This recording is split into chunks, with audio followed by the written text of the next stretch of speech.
They have confidence problems. They both need a big positive today. Pete Stoyanovich will kick off for Kansas City. The Vikings won the toss. Number 22, David Palmer. Number 32, Amp Lee. They are the return men for the Minnesota Vikings. Lee is on the left, Palmer is on the right, and we are underway.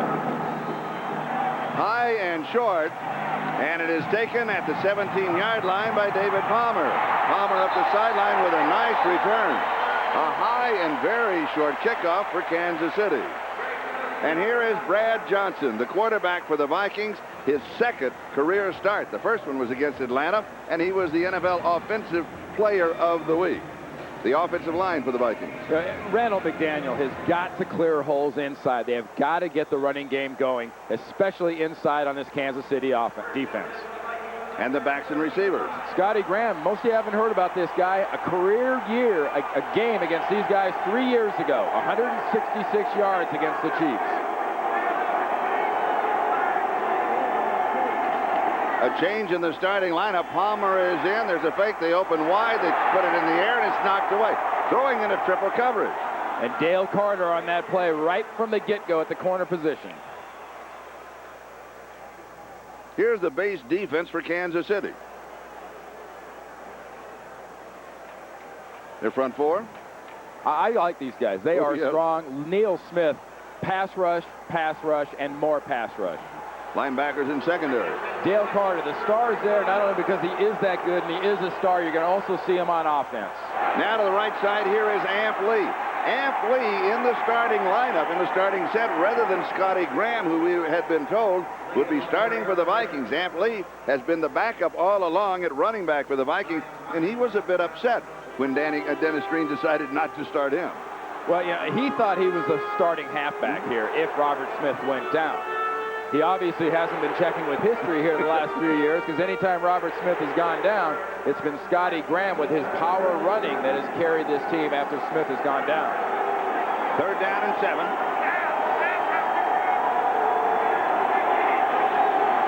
Both backs in the block. Johnson, good protection, goes deep, and he overthrows everybody. Qadri Ismail, the intended receiver. Look at the face on this young man.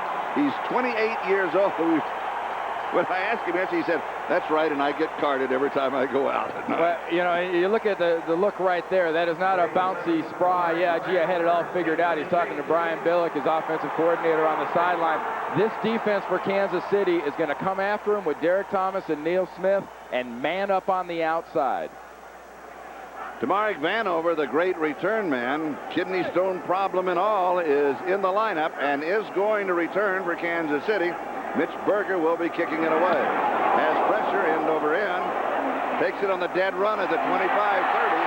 After the 42-yard line, flag is down. Flag is down on the far side of the field at the 30-yard line. Mike Morris makes the stop after that 37-yard kick. And then the return by Vanover. A holding call against Kansas City. Ron Blum is the referee. Meanwhile, a Viking is down at the 39-yard line. They're working on him. He's on his knee. And that is Mike Morris, who made the tackle.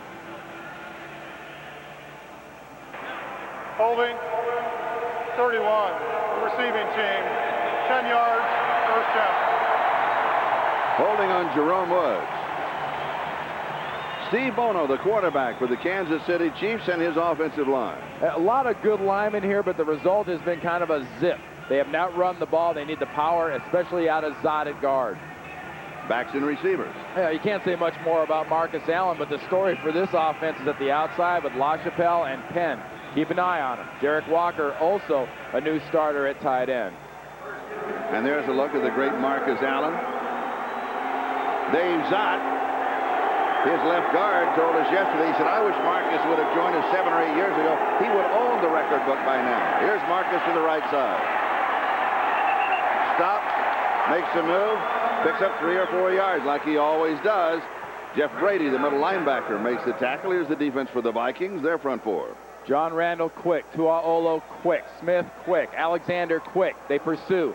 Marcus Allen's a great cutback runner, Charlie, against that linebacker and secondary unit. same thing. They're going to have to be very responsible for their positions because this guy will take one back all the way on you. Two tight ends, Derek Walker and Reggie Johnson. And here's Marcus as he pops through, pick up the first down. 42-yard line. Dixon Edwards with the tackle. Yeah, that's sort of what we're talking about, Charlie. This play designed to go over the left side. Watch him start left. He sees something going back right. And your backside blocks, your backside guard, tackle, and tight end, when you're on a Marcus Allen offense, are the most important blocks. He has moved up. With that last carry, he now ranks 7th among the all-time rushers in the NFL. We got flags and whistles. So before this year's out, Marcus can move up at least one more spot. Second penalty against Kansas City. No score in the ball game. Prior to the snap, 38 offense, false start, 5 yards, repeat first down. Kimball Anders, the fullback. When you talk about confidence and momentum, the running game and Marcus Allen are very important and extremely important to Steve Bono, like we said at the beginning of the game. Bono needs a running game to give him confidence. Quick early completions will also give him confidence. First down and 15, the ball at the 37-yard line. Anders is nothing there. Absolutely nothing. Derek Alexander was waiting for him. Well, you know, just watch something here. These are not your basic great big hog molly, stiff you guy in the face kind of defensive linemen. Look at them. They all take angles. They all take gaps. And you can't leave a man free backside against this defense. Hog mollies? Yeah, those are big fat guys. Okay. Marty Schottenheimer has a few of those on his team. Not many on Denny Green. Outside of a tackle and guard in a few spots. Second 14, there's pressure, passes away and drops. Reggie Johnson and Derek Walker, the tight ends. Walker couldn't hold on to it. Robert Griffith was there for the Vikings. Meanwhile, Bono had all kinds of pressure. Well, the problem when you face the Vikings, you're never really quite sure where it's going to come from.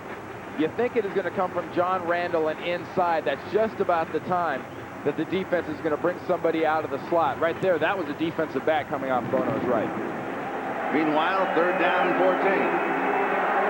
The Chiefs go with 3 wide receivers, a flanker, no remaining back. Inexperienced receivers on long third downs. Watch out.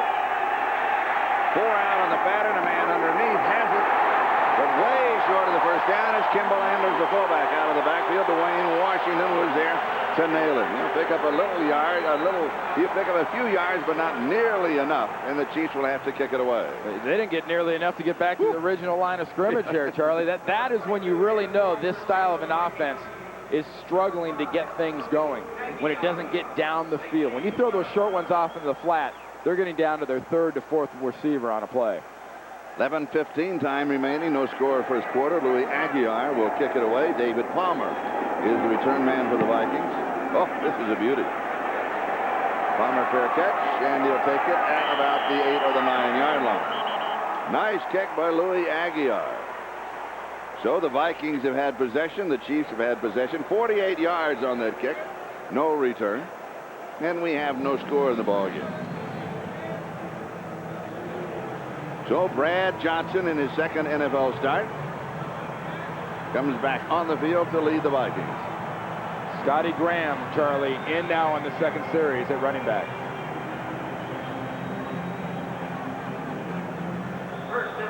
This is Charlie Jones and Randy Cross. We would like to welcome those of you who have been watching the Cincinnati-Baltimore game. The Cincinnati winning their second game of the year. Here we have no score. The Vikings and the Chiefs each with 1 possession. Scotty Graham getting the call. The Vikings now with their second possession, stopped by Joe Phillips. You know, Scotty Graham, Charlie, 450 pounds on the bench press. Big old thighs. I mean, this guy's got huge lower bodies. You look at this guy, you know how strong he is. You know he is an outside runner. This is a guy that runs between the tackles. He's only about 5'8", 5'9", so he's kind of easy to lose. Heck, he's easy to lose on the sideline. You can barely see him in front of those players. Second down and 9. Ampley has come in to replace him. He is more like a receiver and a third down back. Andrew Jordan on the receiving end. Tracy Simeon making the tackle.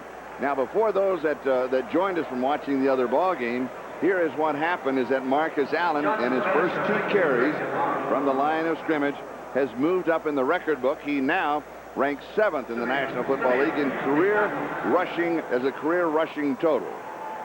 11,242. Now, not all in this game, of course, but he had about 12 of them early. And he just needed a few to get over. Yeah, they are all-time records, but for Marcus, it's just sort of another. That's right. It's just one more. And this pass is incomplete. Amp Lee, he comes up limping just a bit, the intended receiver. Meanwhile, Brad Johnson is really struggling. But you remember we talk about timing and feel a lot. Pass rush will affect that, but so do defenses. Defenses down the field. He's used to getting man. He's getting a zone here. Suddenly it's a different look. You see the hesitation in the way he went to throw that, pulled it back, and then threw it. Then he takes the shot. All that has a cumulative effect. Not only the shots, but also the confusion with the cover. Mitch Berger's second punt to Mark Vanover. Senior is the return man. Fair catch is called for, and he takes it at the 41, maybe the 42-yard line. Last Monday, he was there for the birth of his son. To Mark Vanover Jr., 44 yards on the catch. And here comes Steve Bono. And Steve Bono needs him to be present for a good number of these offensive plays, to be honest with you, Charlie. They need Mark Vanover. I mean, Sean LaChapelle has been in this offense 3 or 4 weeks this year. He was also in training camp the last couple of years, but things change on a week-to-week basis. The offense you learn in training camp in this style offense is completely different week to week during the regular season. And here's Marcus Allen to the outside. He'll cut forward near the 45-yard line. Steve Bono has completed 1 of 2 passes for 6 yards. Dixon Edwards with a tackle for the Vikings. I mentioned Brad Johnson off to a slow start, the quarterback of Minnesota. He has completed 1 of 4 for 5 yards. So it's not an aerial circus. No, we knew coming into this game, Charlie, these are 2 teams with quarterbacks that are struggling. Warren Moon couldn't play. Brad Johnson's in playing for Minnesota. But both these teams need to run the ball and establish it early. Second down and 8, 44-yard line. We've got flags and whistles. You mentioned that John Randall is quick. Well, was he too quick? Well, no, actually, at left tackle, Jeff Criswell in for John Alt moved. Prior to snap, 69 offense, ball start, 5 yards, repeat second down. Boy, you can see he is quick off of that false start, isn't he? Actually, Criswell's in there at tight end next to John Alt, and they just a little quiver and move. And yeah, I love it. I used to do the same thing. When an offensive lineman, especially a guy on the outside like that, moves, you notice the way they freeze, like maybe nobody will notice. That's true. The Chiefs already now with 8:50 left, no score in the ballgame, have received 3 penalties for 20 yards. Bono steps back, fires, good catch. Close to the first down. And that's Sean LaChapelle, Charlie. You know, Steve Bono and LaChapelle have a good chemistry thing going between them. Yeah, it also helps when you're throwing a quick slant pass like this. Watch this, and look at the size of the receiver. Look at how much body and weight Sean LaChapelle provides to Steve Bono when you're going inside like that. That is a real plus for a receiver that size. This is only his 4th game of the season in Kansas City. They got him out of a store. Randy has that story for us. 3rd down and a yard. LaChapelle outside, and he has the first down. He was working in his brother's store, and they called him and said, would you like to come back and join us? Because he had been with the ball before. Yeah. Oh, he was in the World League, then he went to training camp, then he was out. But, you know, they knew what this guy could do and what he could bring. He knows the offense inside and out. And when you've got a guy that you know is not a burner, but he's a smart receiver. I played with a smart receiver who's now in the upper echelon of the Niner organization, Dwight Clark. LaChapelle is a lot like a Dwight Clark. Marcus Allen coming to his left, and a flag is down. He went from the 45 to the 41-yard line. We'll check out the flag. And another call against Kansas City. That is the 4th or the 5th? 4th. Holding, 82 offense, 10 yards, repeat That's first Derek down. Walker, the tight end. You know, Charlie, the linemen at Kansas City talk a lot about that Marcus Allen can set up blocks. Well, when you're holding, it really doesn't matter what you're setting up. You know, because when you're at the pace that they're getting right now for penalties, Marty Schottenheimer is going to go absolutely ballistic shortly on his team on the sideline with this rate. Joe Horn has come in as a wide receiver. First down and 18. Here's a screen right side. Pass is complete to the fullback, Kimball Anders. And he is going to be swarmed down at the 45-yard. They'll lose 2 yards on the screen pass. And it was Robert Griffin and Jeff Brady who were there infiltrating the screen. We talked with Brady yesterday. Now, in 6 years, he has been with 6 teams, but he's found his spot here, hasn't he? Well, he really has. And, you know, the key on that play was his pursuit from the inside because everything was done so well on the outside. You know, here's a guy, we talked to him about cut blocks. You know, and that's the big thing. Marty Schottenheimer's guys were accused of being dirty and illegal last week. He said, hey, you're a linebacker. What do you think of cut blocks? He kind of looked at us and said, hey, I'm all right with that. I mean, that's what they're supposed to do. That's how running backs get big runs downfield. And I didn't think I was hearing that from the defensive guy. But going deep, and it is incomplete. Derek Walker, the intended receiver. Jeff Brady had the coverage, and it was just out of his reach. It tells you a lot about the speed of a team's tight ends when the middle linebacker can run step for step with your tight end and be there right on the guy's heels. That's what's missing from so many offenses in this league nowadays. You get these zone blitzes and whatnot. That's the position you need, the guy that can separate from the linebackers. And right there, he couldn't separate from Brady. And the key to the West Coast offense is the tight end. Yeah, but Charlie, this is not a West Coast offense. They call it the smash mouth Midwest version of it. It is high, it sails on Steve Bono, and it's over Dana Hughes, and it is incomplete. Bono now has completed 4 of 7 for 19 yards. Well, and the way this offense is executing, it's making Steve Bono miss the West Coast. You're right. 6 minutes and 23 seconds. That is the time remaining. We're in the first quarter. We have no score. Louis Aguiar will be punting to David Palmer. Both the Minnesota Vikings and the Kansas City Chiefs have had a pair of opportunities on offense. There is Palmer, the return man. And another good kick by Aguiar. And it is over his head and is going to take a Chiefs bounce and will be down inside the field of play, or he goes sliding into the end zone for the touchback. The question is, Charlie, did his body hit that line before he dropped the ball back? Because he rolled once he caught it. Yeah, they're going to call it a touchback. The touchback, they'll bring it out to the 20-yard line. Good call. Now watch right here. What you want to do is you want to, if you can catch it, you want to throw it back or hit the dirt or the synthetic as it is. And see the arm hit the line, and he thinks of it. Just then, he catches the ball, goes, great play. Goes to go down, says, I'm going to hit the ground, and when he does, he rolls. That's the bad line. Tony Richardson. That makes it a touchback. Throw the ball back. Do not catch it. Ever so close. Penalties decline. First down. So the Vikings with the ball, the penalty declined, and they'll start at their own 20-yard line. You know, the Vikings have one of the largest offensive linemen in captivity in Corey Stringer at right tackle. They have a Pro Bowl guard with McDaniel at left guard. You've got to be able to run the ball with that kind of talent up front. Vikings come out with 3 wide receivers, fake to the pitch, and looping it deep, and it is right on target. Jake Reed pulls it in. 30-yard line of Kansas City. 50 yards, biggest play of the game. James Hasty finally gets it. Charlie, you know you're talking to a quarterback that's got a lot of faith in receivers when he says, you know, when I get jammed up and I know I've got to put a ball up, sometimes I've got to be willing to just let him go get it.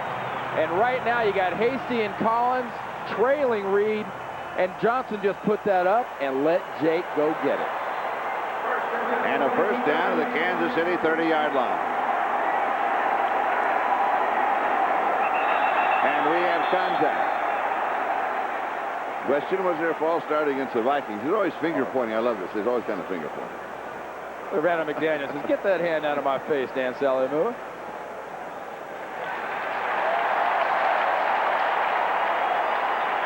Prior to the snap, encroachment, 97 defense, 5 yards, repeat first down.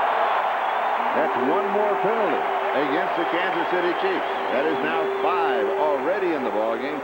There's still almost 5.5 minutes left in the first period. I mean, 0 penalties, and Minnesota comes into this game as one of the most penalized teams in the entire league, but defensive linemen are so high-strung. Just pop, twitch, go, Joe. And you know, don't you? Yeah. You do it to them all the time. 1st and 5. Right flat. It's to Carter, 6 a tackle. Nice move by Chris Carter. Now let's go to New York as we make a nice move to Greg Gumbel for an update. All right, Charlie, final moments of the Eagles-Cowboys game. 3-point lead for the Cowboys. They're looking for the lead. Instead, Troy Aikman throws the interception. James Willis laterals to Troy Vincent. When all is said and done, 103-yard return for the clinching touchdown. The Eagles go into Irving, Texas, and beat the Dallas Cowboys the final day. Philadelphia 31, Dallas 21. Charlie. Oh, what a ball game. Congratulations to Ray Rhodes. He's done a wonderful job with that Eagle football team. We'll see them next week when and that's going to be a good Buffalo one. comes Buffalo at Philadelphia on NBC, and we'll be there. Here's Minnesota's offense inside the red zone. It's the worst. Yeah, I mean, this is something you've got to address. One thing I hate is when people say, well, gee, we've scored 90% of the times when we get inside the 20. So what? What that one tells you right there is how many times you score a touchdown. The heck with field goals. Anybody can get a field goal from 20 yards in. Minnesota's been there 22 times with only 6 touchdowns. Flag is down. Pass is scooped up. The play will go to the 2-yard line. Is Jake Reed again. He has been the key for the Vikings in this drive, but the penalty will bring it back against the Minnesota Vikings. Yep, a hold against the Vikings. Sometimes it's not the number of penalties, it is when you make them. Wiggle hands to the face. 66 offense. 10 yards. Repeat 2nd down. John Jurek, the guard. Yeah, John Jurek working inside. You know, you got some big, quick move people. Here's Sally Amua right here working inside. There's Jurek. Watch what happens here when the stunt and the rush comes in. Has to move out. Look at the right hand. See the right hand all over that face mask? That's just one of the new things. If an official sees your hand on a face mask, it is called immediately. 2nd down and 18. Little dump pass right over the middle to Amp Lee. He pulls it in, and he is pulled down by the middle linebacker of Kansas City, Tracy Simeon. He'll pick up about 3 yards on the play. You know, so often, you know, when Warren Moon was on a roll here with this offense, you had Chris Carter going crazy and Jake Reed. You had Robert Smith. You know, this is a totally different offense. This is not high-tech. This is more low-tech for Brian Billick and the Minnesota Vikings. They have to be happier with smaller victories right here, at least initially in this type of a game, with a backup at quarterback. Ismael and Palmer in, 4 wide receivers. Over the middle, pass is complete. 16-yard line. Chris Carter pulling it in, and Washington is there to make the stop. And the field goal team will come out. Remember, we've seen them zone on Johnson. We've seen them man on Johnson. What do they do here? They blitz. Bayless, 21, coming in on the blitz, lays the wood to him. And right there, you've got zone on a blitz. A zone blitz defense makes him get rid of that ball short. 35-yard field goal to Tim Berger to hold Scott Sisson, who has hit 14 of 18, well within his range, from 35 yards out. And it is up. It is no good. It is no good from 35 yards away. And special teams of the Vikings continue to struggle. Well, they've killed both these teams, Charlie, and it's very surprising because, you know, Denny Green's Vikings and Marty Schottenheimer's Chiefs have always been great special teams. But it killed them last week in Minnesota with a couple of blocks, one on a punt, one on a field goal. And this has got nothing to do with blocking or assignments. That's just a pushing one off to the right, and that's why they on occasion referred to Scott as missing Sisson in New England. Ooh, that's tough. That is tough. As you can see, we have just over 2 minutes left to go in the first period, and we have no scores. Kansas City will go to work for the 3rd time in the ballgame, this time for their own 20-yard line, 1st down. Little play action fake, set and going deep. LaChapelle, and it is intercepted. Corey Fuller with the interception. And the Vikings get it right back. There's no other way to say it, Charlie. That was not a very good pass. A lot of dead air in that ball. For Corey Fuller, that is his second interception of the season.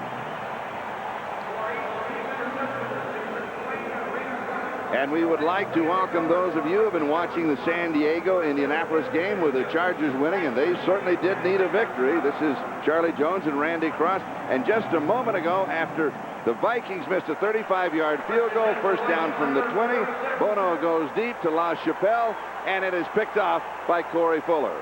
Then the Vikings have the ball once again. And Scotty Graham is stuffed. Whoa. That's good defense inside, Charlie, but I want to go back real quick to that interception. Let's be honest. Sean La Chapelle was open. That was a bad pass by Steve Bono. That ball had no air in it. What do you do when you defense after a bad play? You can't let the other guy have a big play. And the best way to stop a big play is get your wide bodies in the backfield. 4 of 8. And both quarterbacks really off to a slow start.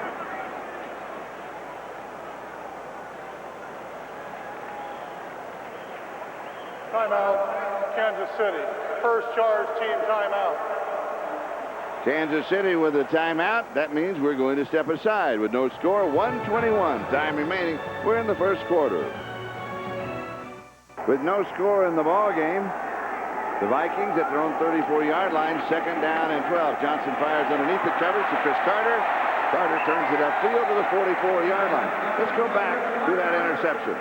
You know, Charlie, the reason I want to go back to it is basically when you have two struggling offenses, you have to play field position football. When you get a chance to make a big play, you got to make it. La Chapelle and Fuller right there. Watch what happens. Sean La Chapelle plays into Fuller and separates. The ball is not led in front of him. It's thrown underneath. Now the opportunity shifts over to the other side, field position-wise. I mean, that is an opportunity you can't let get go. You're not going to get many in a football game. Carter drifting across in motion. Third down and 2, and it's dropped. Incomplete. So it will be fourth down, and the Vikings will kick it away. Amp Lee, the intended receiver. At this point, total offense from Minnesota, 87 yards. But 50 of that came on a pass from Brad Johnson to Jake Reed. For Kansas City, total offense, 35 yards. Well, remember, Denny Green's team ran for 11 yards last week, losing to the Bears. Marty Schottenheimer's Chiefs ran for 14 yards, losing to the Broncos. Neither one of these guys has lit much up. No, but they're doing better. Well, they've lit stink bombs up on the field on occasion so far in the last month. But Minnesota already has rushed for 15 yards, and Kansas City already has rushed for 16 yards. Here's the kick. Vanover with a nice upfield fake, freezing the cover man for the Vikings, and he kicks it, goes into the end zone for the touchback. We'll bring it out to the 20-yard line, a 56-yard kick. No score in the ball game. Back in a moment. Bono, the quarterback of Kansas City, has completed 4 of 8, 19 yards, 1 interception. Well, you know, Charlie, the mentality of this offense is a running team. Steve Bono played for San Francisco, where if they had to pass, they wouldn't mind to. With Marty Schottenheimer as your head coach, you better darn well be able to run that ball. Right now, they haven't been able to run the ball in the last few weeks. That puts the quarterback in a must-pass situation. That's a negative for this team. Here's Greg Hill. Hill on the right side, fighting his way across the 25 to the 27-yard line. Going to be second down and 3. We'll take the countdown to the end of the first quarter. That interception that Steve Bono threw up is, as you may have noticed, the first in a dome in his last 4 games. And so we come to the close of the first period. 1 down, 3 to go, and we have no score here. You're watching the NFL on NBC. We'll be back in just a moment. Jake. Start the second quarter with no score. Kansas City at their own 27-yard line, second down and 3. The ball club has been blessed with great field position to start a drive, and there's absolutely nothing there for Greg Hill. Oh, he is stuffed. Derek Alexander was the first man there. You know, Robert Griffith was the second. Charlie, the guy you always got to watch when you watch this defense is 93, John Randall, because that's where they're running at. That's where the pile is stuffed. And watch what happens. They're trying to go at Randall. They start double teaming him. He stands up the double team. He ends up on Criswell. He doesn't make the tackle, but he makes the initial stop of the play. 3rd down and 5. This pass is complete to Chris Penn. Penn coming across with Corey Fuller hanging all over him, makes a good reception. You know, Penn normally the 3rd wide receiver in this offense. Suddenly he's a starter and the featured receiver in the offense. And throws a little bit behind him, but he brings that in. Notice no pass rush last play. Why? Sutton's blocking on Randall. Hill takes his shot on Randall. You never leave a lineman one-on-one against John Randall. And for the Chiefs, a 1st down at their own 36-yard line. Bono goes deep. LaChapelle, he hangs on to it. Oh, a great reception. He was nailed by Dwayne Washington, who came over the top, could not jar it loose. You know, there's something to be said for a hungry football player. We talked about him being out of football, a guy that's had an injury problem or might have made this team the last couple of years. When you've been out for a while, you make the tough catches. And when you need a great throw, and you've done it in the past like Steve Bono has, you find a way to make the tough throw. LaChapelle, 3 receptions, 37 yards. And another 1st down for Kansas City, the Viking 44-yard line. And this is another completion to the far side to Marek Vanover. In case you were not with us at the beginning of the telecast, he is bothered by a kidney stone problem. So you know he's got to be hurting some. But it's great usage of Vanover, though. I mean, why not just down the field? Remember, he's a great returner, has a couple touchdown returns in his career in Kansas City. Why not throw the ball out there and let him be a returner? He's a lot like a guy I played with, Freddie Solomon. Yeah. Doesn't look that fast. Legs don't bend, but he'll pull away from it. 2nd down and 3.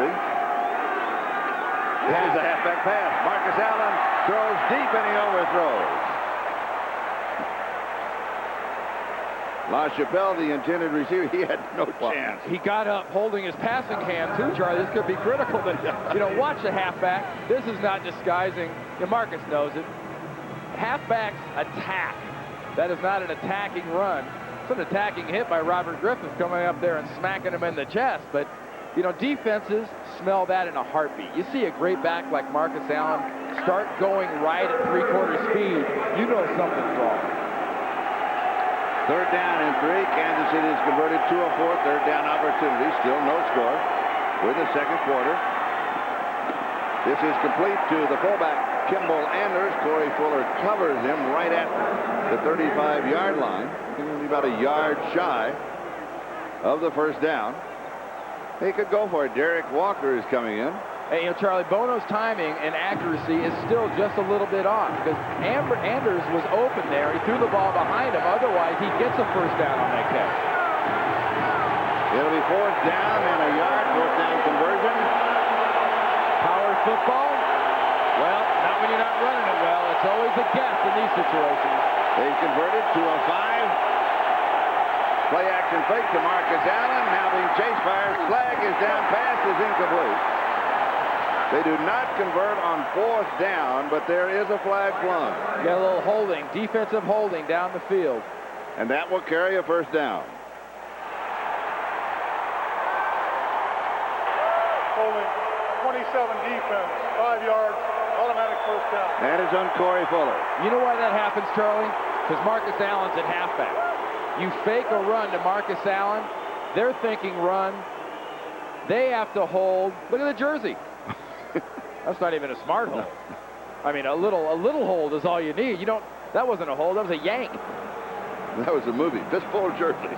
That was a yank. I mean, you can get a yank and at least make it backside yank. That onside yank gets a flag every time.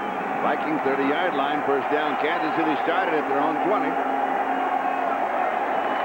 And they've gotten there through the air. Here's a straight shot right at the middle for Greg Hill. Jeff Brady with the tackle. Yeah, we always talk about reading blocks. Here's a blocking scheme I could read on this. Let in block, run hard gets his block, Anders gets a lead block. I mean, when Jeff Brady, the middle linebacker, hit the running back 4 yards down the field, yeah, we could read that hole, Charlie. Not that hard. Here's the current drive.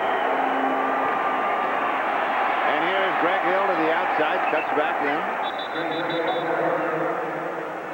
Dixon Edwards is there for the Vikings. Yeah, the major difference you see when another back besides Marcus Allen carries the ball is, well, even with Greg Hill, who's physically probably faster than Marcus. Marcus can read and set up blocks at nearly full speed, where young backs just don't have that ability. They go and they actually slow down. Marcus reads and sets things up and never slows down. Marcus Allen is the tailback.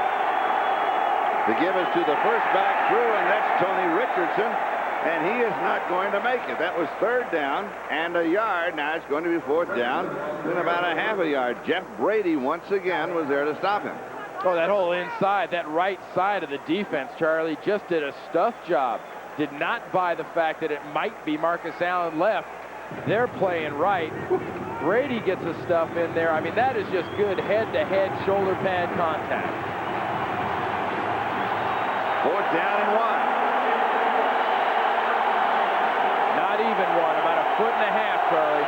Quarterback sneak. No, Marcus Allen, right side, and he's going to make it. Jeff Brady picked him up coming over the top. Remember what Brady told us about Marcus Allen? He says he'll get in that hole, but he'll get low, and he'll find some kind, he squirms and he turns and he bends his body, and he gets yardage. But this time, they stand him up, and he makes it over the top. Hey, Charlie, 15 years in the league. Probably safe to hit a guy that high, huh? Old guy, not that big. Guess again. Look at that. He gets the contact and bounces off the contact. That's a combination of being in the hole by Brady and getting out of the hole by Marcus. First down. Here's a reverse screen, far side. Marcus behind the screen. Nice move. 10, 5, end zone flag down. Flag is down at the 15. Marcus has the touchdown. This is a receiving touchdown if it stands up. Yeah, it's not going to stand up. They're going to call either a hold or a push in the back on the Kansas City lineman.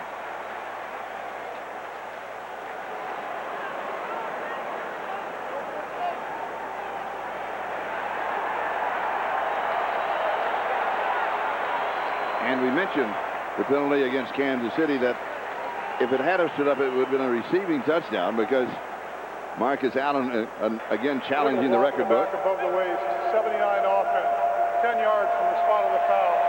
Repeat first down. Well, you know, watch what happens here. They set a good job. You talk about a reverse setup screen. Well, here's what happens. Watch 79 right here. Zott push into the back of Brady. Brady out there covering Marcus. I mean, great. Nice completion. Let's look at Steve Bono. You'll think he doesn't see that flag and that block when it happened? That is the 6th penalty against Kansas City already in the ballgame. First down and 18. Helmet to helmet. Kimball Andrews is stopped by Derek Alexander. There is Marcus Allen. He needs one more rushing touchdown to tie Walter Payton's NFL record, and he needs two, of course, to set a new one. Yeah, we saw the promo coming back from the last commercial about the skills challenge in golf, Charlie. Offensively, we got a little bit of a skills challenge going on here as far as executing your offense and not shooting that foot off while you're trying to execute it with all these penalties. Second down and 17. 8.5 minutes left in a scoreless first half. Nice fake. The throw, is it intercepted? No, it gets away. Corey Fuller almost had his second interception. Well, that's Bono's way up. That's Steve Bono's first, as I refer to it, huh pass. Chris Finn is down. Well, he's got a case of the hums too, but you know, this is a huh pass because you watch it and you look at it, and the first thing you think of is, huh? Where's he throwing that thing? I mean, there's nobody even close to that. He threw it right over the head of his receiver, but well over the head of his receiver. We have a timeout. Chris Finn now. Trainers come out to talk to him. We're going to step aside. We have no score. Back in a moment.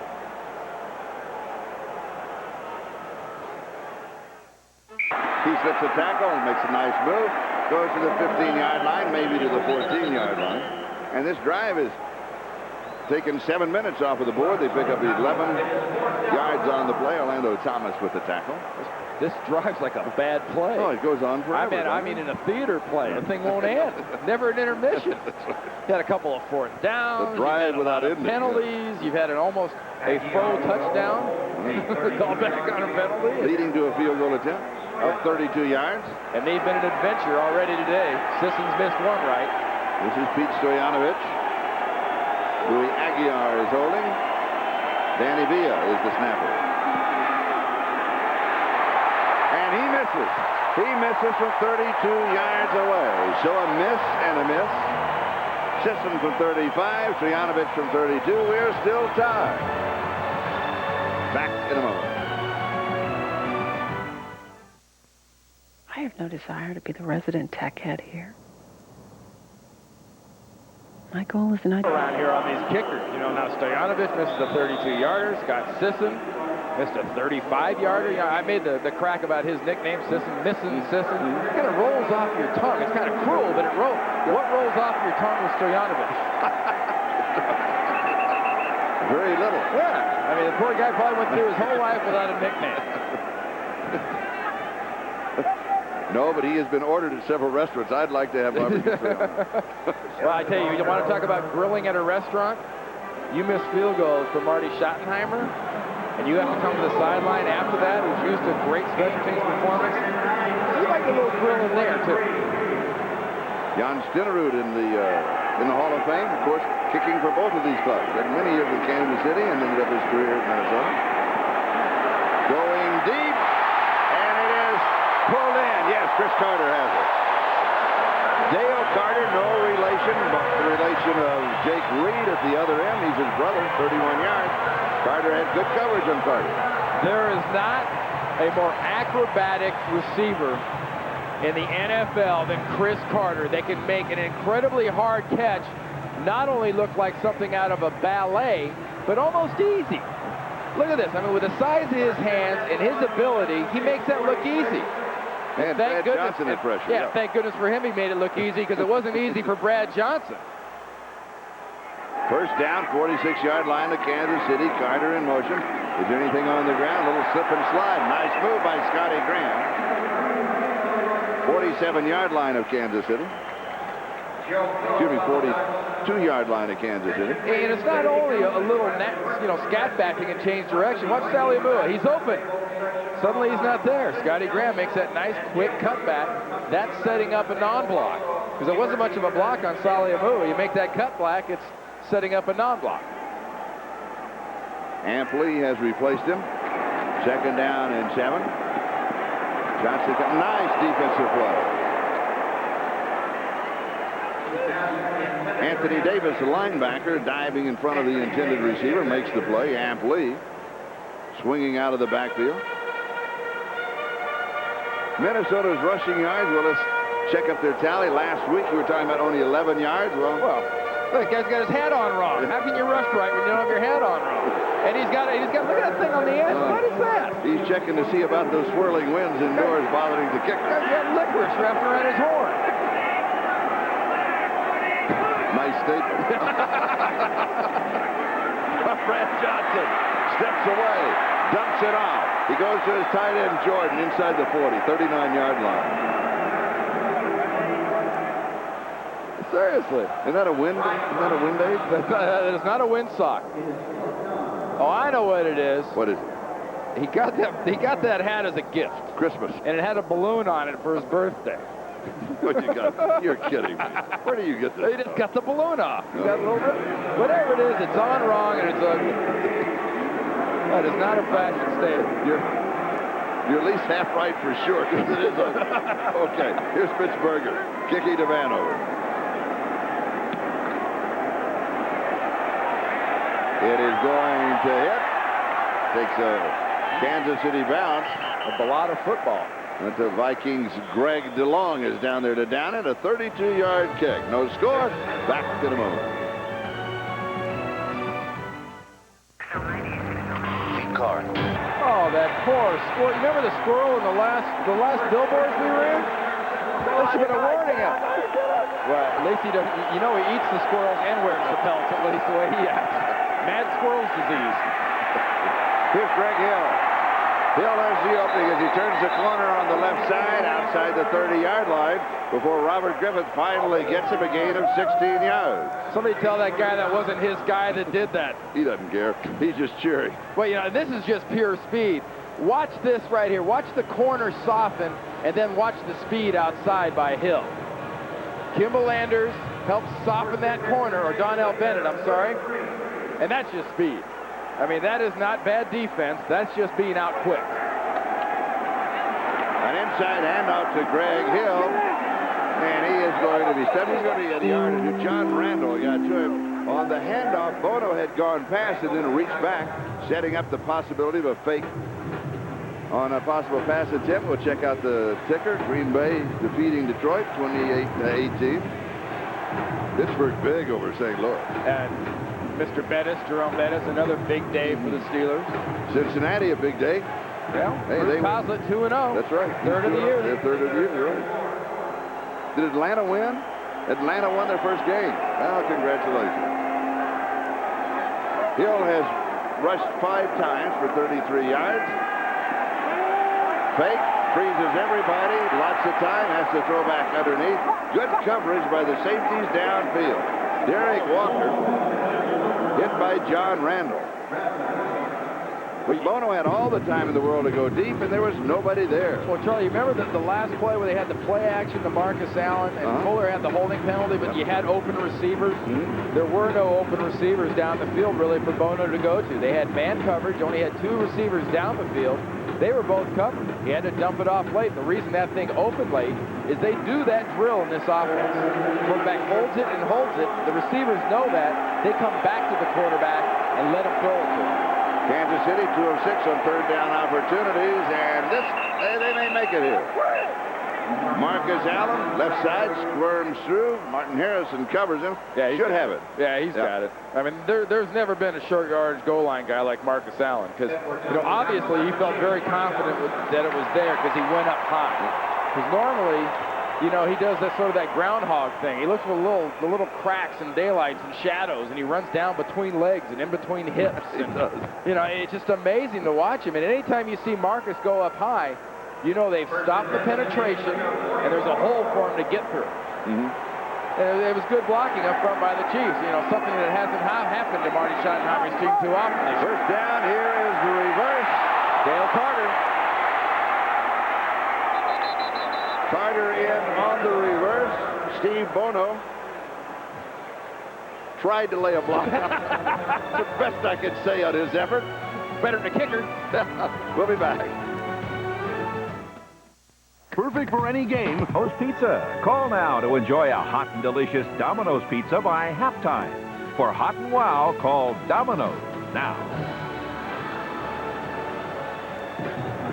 You're looking here at Dale Carter. He has been in on offense a couple of plays. That time he was the ball carrier. And, of course, he's there defensively almost every time as a cornerback for Kansas City. Well, you know, he played 7 plays last week against Denver. Paul Hackett, the offensive coordinator, said they wanted to get him on 14 today. 2 so far in the first half. 2 minutes to go. They're way behind. Second down and 7. Bono again with protection. The pass is complete just as he is hit. He goes to Derek Walker, the tight end. Keith Cash is out with an injury, not playing in the ball game. Jeff Brady again makes a tackle for the Vikings, along with Fernando Smith. Well, you know, Fernando Smith, you know, you go to batting practice for a pro game, you know, a baseball game, you see guys really get good wood on the ball and knock them out. He gets good wood coming up through the ball. And in this case, the ball is Steve Bono's ribs. And notice also, though, he keeps his head low. He doesn't come up high on him, so he avoids any possibility of a penalty. We've got a timeout, and we are back. No score in the game. Honda presents Great Drives.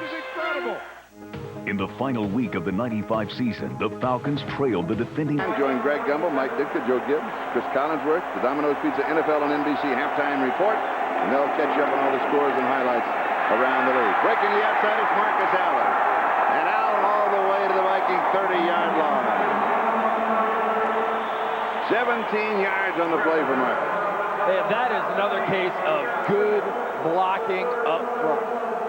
He gets a hole. You know, there's nothing to impede him. Watch what happens. Is there people in the hole? I mean, all he's got to do is run over feet. You give a guy like Marcus Allen, all he has to do is run over feet. He's going to run over your head. Timeout. Back in a moment.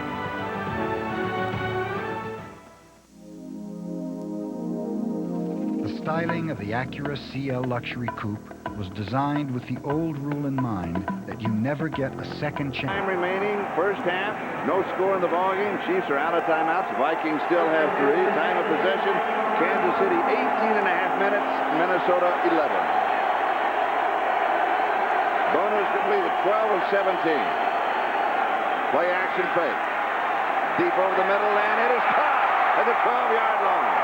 Are they going to rule it incomplete? Kimball Anders there. Vikings say no. I think he got it, Charlie. It was hit by a too. Viking, but Anders caught that ball.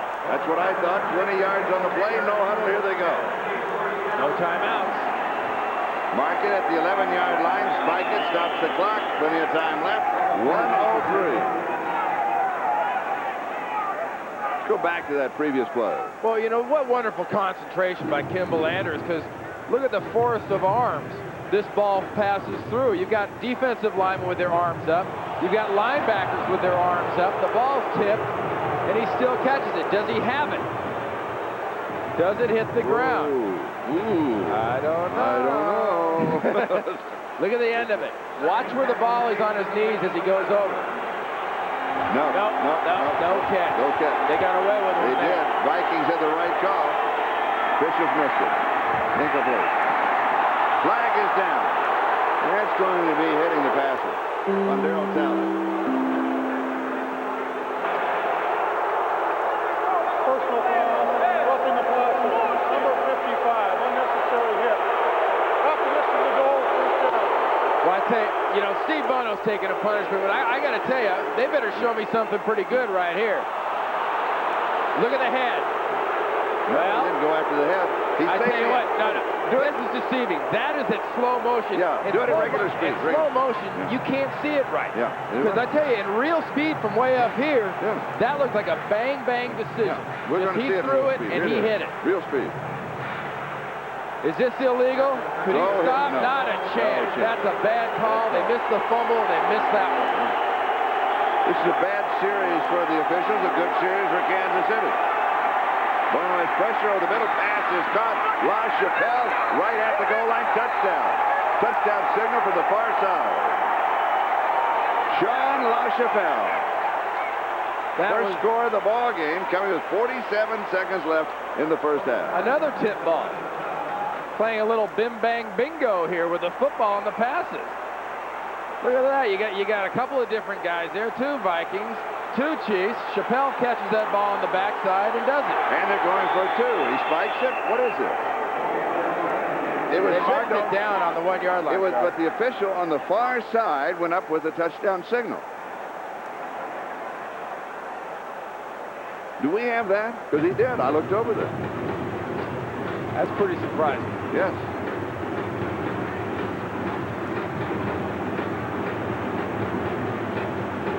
Now let's take a look at this. Watch La Chapelle coming in here, and the man in motion comes around, catches the ball. Good call. Knees are down. The ball wasn't about the half-yard line. One more time, same thing. See the knees down, and the ball doesn't go over. He jumps over after he was down. This is the 12th play of the drive. And now we have whistles and flags.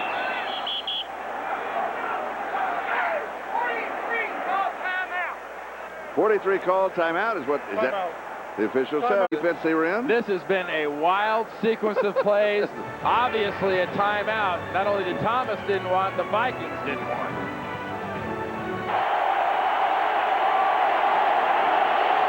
The Chiefs will throw it away. Got a flag down in the end zone, Charlie. You've got the greatest touchdown scoring running back in the history, and you're rolling out, and they're very fortunate they got that hold on defense. Holding 24 defense. Half the distance to the goal. First down. From Robert Griffith. But watch what happens right here. Here's Torrey Fuller working against Sean LaChapelle.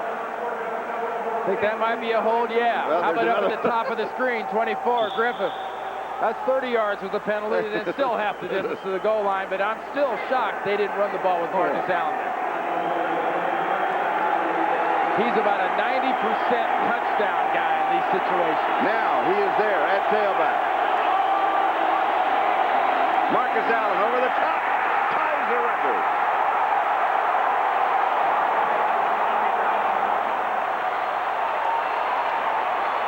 Everybody is celebrating, including the Vikings.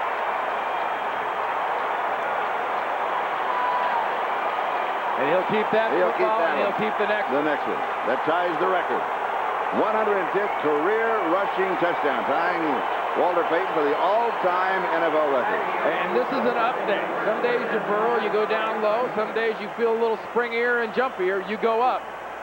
And he ties Walter Payton going up. The extra point is good. And Kansas City moves on top by a score of 7-0. The first scoring points of the first half coming with 26 seconds left to go. And here again, a look at the record-tying lead. This morning, strange things are happening all over the world. Shops are about to open empty.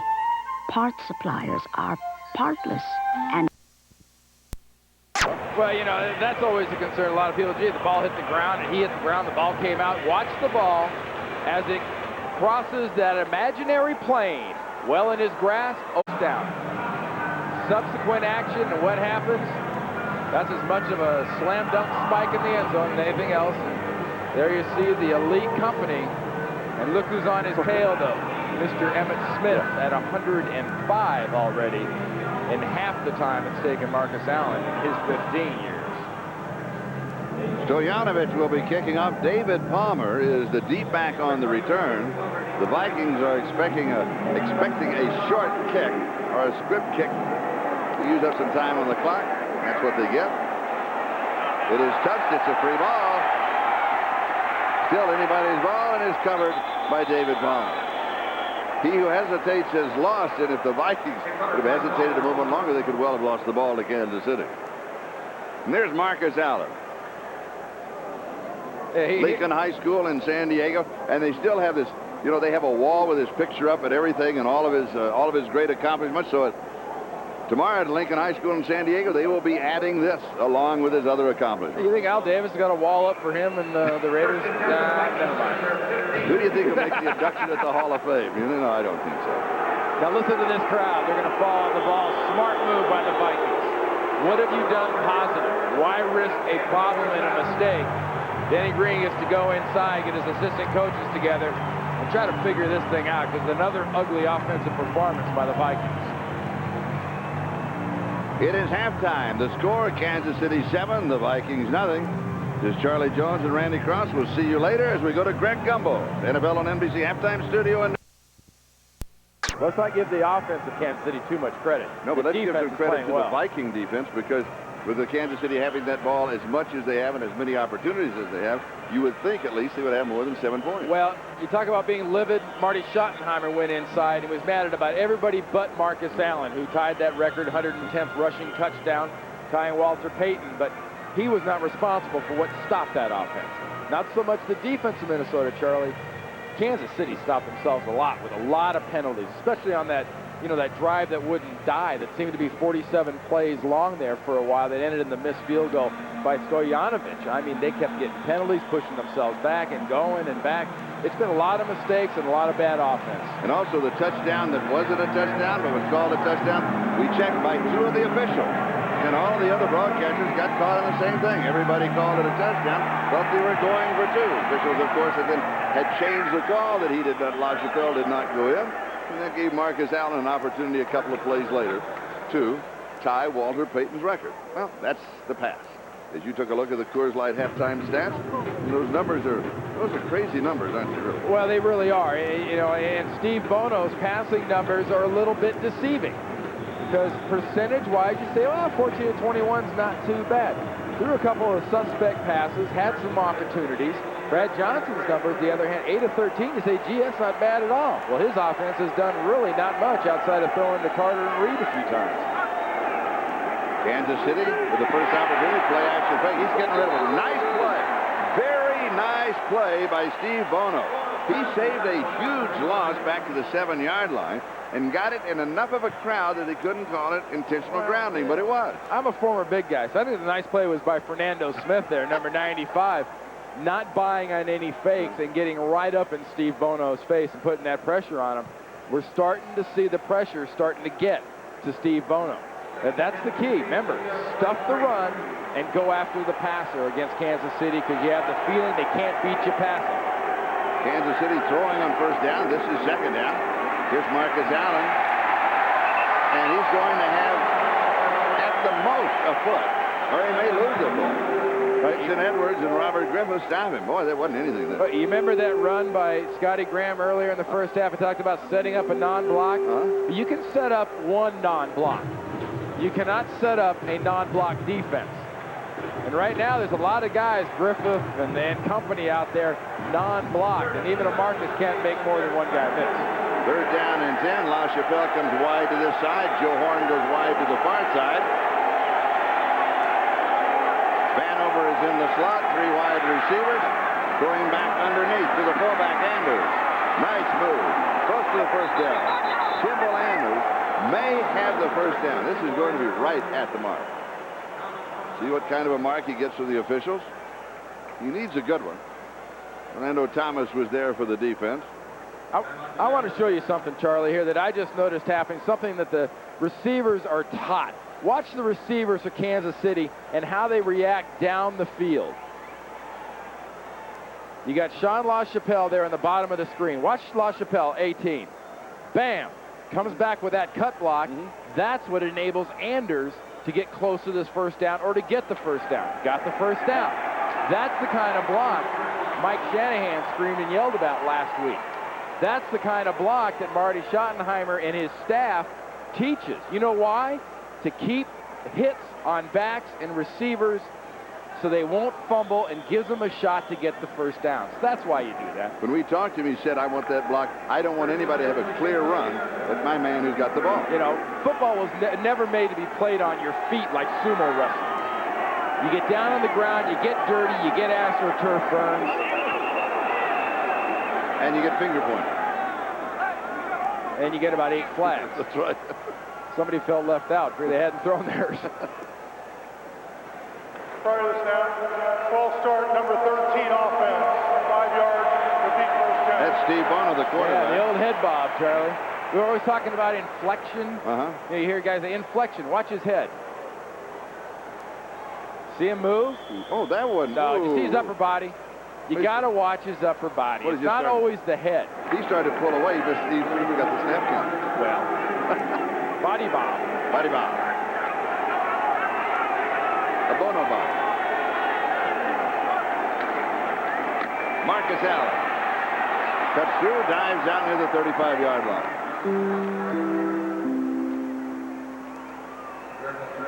Yeah, well, one thing that strikes you, you get a low type of an angle on a play, you know, and you're almost like you're on the field. Watch this angle. Watch how much of Marcus Allen is visible. Waist up. Bodies never get in the way. The line's doing a good job of running. Marcus is doing a good job of making people miss, and you see his body the whole time. Second down and 8. 2-step drop, not there. A little high. Vanover went up with his left hand, couldn't pull it back down, and Dwayne Washington was there to lay a hit on it. He's grabbing his face. Might have caught a finger in the eye. You get that kind of late contact like there. A hand get up into the face pretty quick. Watch this. Top of the screen. Not much of an extra effort there by Mr. Vanover. You're right. You got a finger in the eye. Yeah. Here's Dwayne Washington from North Carolina State. Well, they've done a great job here defensively getting some young players. I mean, you got Dwayne Washington made a big splash when he came in. Orlando Thomas, at safety, made a huge splash last year. 9 interceptions leading the NFL. We have an injury timeout. We'll step aside. We'll be back in a moment. You're the one I can count on. Leading the Vikings by a score of 7-0. Bono has pressure, and he is sacked. Martin Harrison got it. Well, ex-49er on ex-49er. That's why Martin Harrison is here, to provide that kind of a spark to the rush, and nothing but purely a speed rush. Working against Ricky Sigler. Look at that. Just hit him and got away with him. Just got away. Nothing real fancy, not real technique. Just faster, quicker, and sack. And for the Vikings, that is only their 4th sack in the last 3.5 games. Aguiar kicks it away. Palmer takes it at the 32. Sidestep to the right, sidestep to the left, still on his feet, slips 1 tackle, and then he is dropped at the 40-yard line. 9 yards on the return following a 42-yard kick. We'll step aside. We'll be back in just a moment. Chiefs by 7. For 692 yards. That is 87% of the rushing yardage of the Vikings. Well, right now, Denny Green would settle for 13% of that any day of the week, because, you know, look, Scotty Graham, 4 rushes, 5 yards. He had 1 run of 4 yards. So he's got 3 carries for 1 yard after that. This is exactly what Denny didn't want to have happen.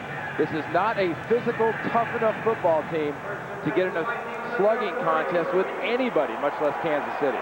Vikings start this drive from their 40. This is the best field position that they've had.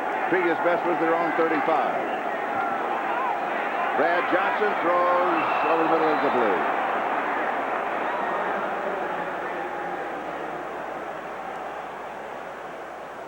So it's going to be 2nd down and 10. Yeah, Brad Johnson's going through something a lot of backups go through when you come in different situations in the course of a year and put up the numbers he has late in games where he's been, you know, the #1 4th quarter rated passer in the league. He's in for Warren Moon, and Warren Moon knows that Steve Bono's been getting the grief in Kansas City when you're the starter, no matter how great your career has been. If they like the backup, they'll yell for it. Warren Moon is out with an ankle injury. Derek Thomas got a running start. Yeah, you know, Warren Moon could play today. It's not like he can't play at all. He re-aggravated an ankle injury Monday night on this play right here. Doesn't look like much, but see him get a little twist there on that right foot. Remember something, or let me tell you something, I should say. Warren Moon, up until this year, had never sprained an ankle. Did it, re-aggravated it last week. If he could play today, it would just be on the fact he wouldn't be as mobile. The reason Johnson's in there is for his mobility. And here's the pitch to Amplady. He is dropped.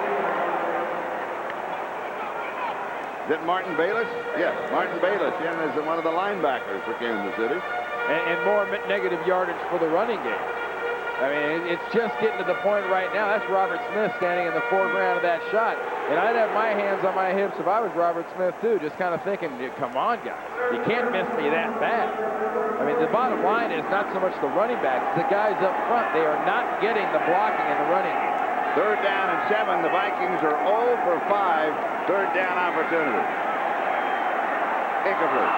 Going behind Gondry Ismail. Way off target. A unique situation here. A little smattering of boos.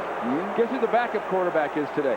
The backup quarterback for Minnesota is Warren Moon. So now they're booing this starter, saying, bring in the other backup guy. Mitch Berger will be kicking. You know, honestly, Charlie, if you're Brian Billick and Denny Green, the start, the way Brad Johnson's going right now, you got to think about bringing Warren Moon in this football game. You're right. Demaric Vanover is going to let it go over his head and is going to be down eventually. First touching is going to be about the 9-yard line.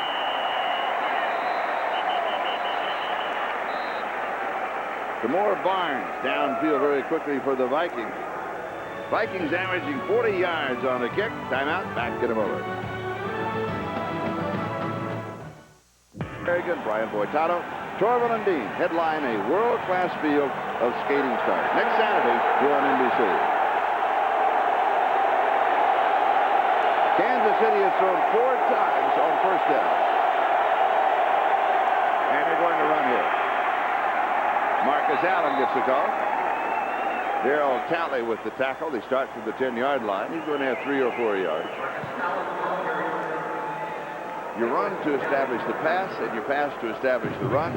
What do you do when you can't establish either one of them? Punt. So in a situation Marty Schottenheimer's in right now, he almost has to run the football with his offense because the passing game is not that clicky.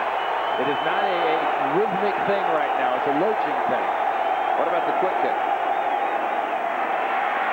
Kimball Anders. And he lurches to the 60. 3rd down and 4. Miami and New England are tied at 14 into the 3rd quarter in that ball game. Buffalo out in front of Washington in the 3rd. Buffalo, of course, at Philadelphia next week on NBC. Seattle in front of Houston. How about that? Houston an hour out. And Seattle struggling at the beginning of the season. Keep an eye on Marcus Allen here. 3rd and short. Pass the ball to the back. Let him do his thing. Allen has rushed for 48 yards and 11 carries. Little play action fake. Buys time. Rolling right downfield and right through the hands of Derek Walker. Oh, it's a nice play by Dixon Edwards, too, Charlie. He got his hands in there and deflected that ball. See, once again, they're getting the quarterback out. They're trying to move him to create things because with the zone defense down the field, there's nowhere for Bono to go rhythmically and quick. And Dixon Edwards knocks that ball away from Walker. And so Louis Aguiar will kick to David Palmer. The Vikings could come up here with good field position. Not that good a kick. Slips a tackle. Nice move by Palmer. He's going to have about 3 yards on the return, but he avoided being nailed in his tracks. 39 yards on the kick, the 4-yard return. Todd McNair was there for Kansas City.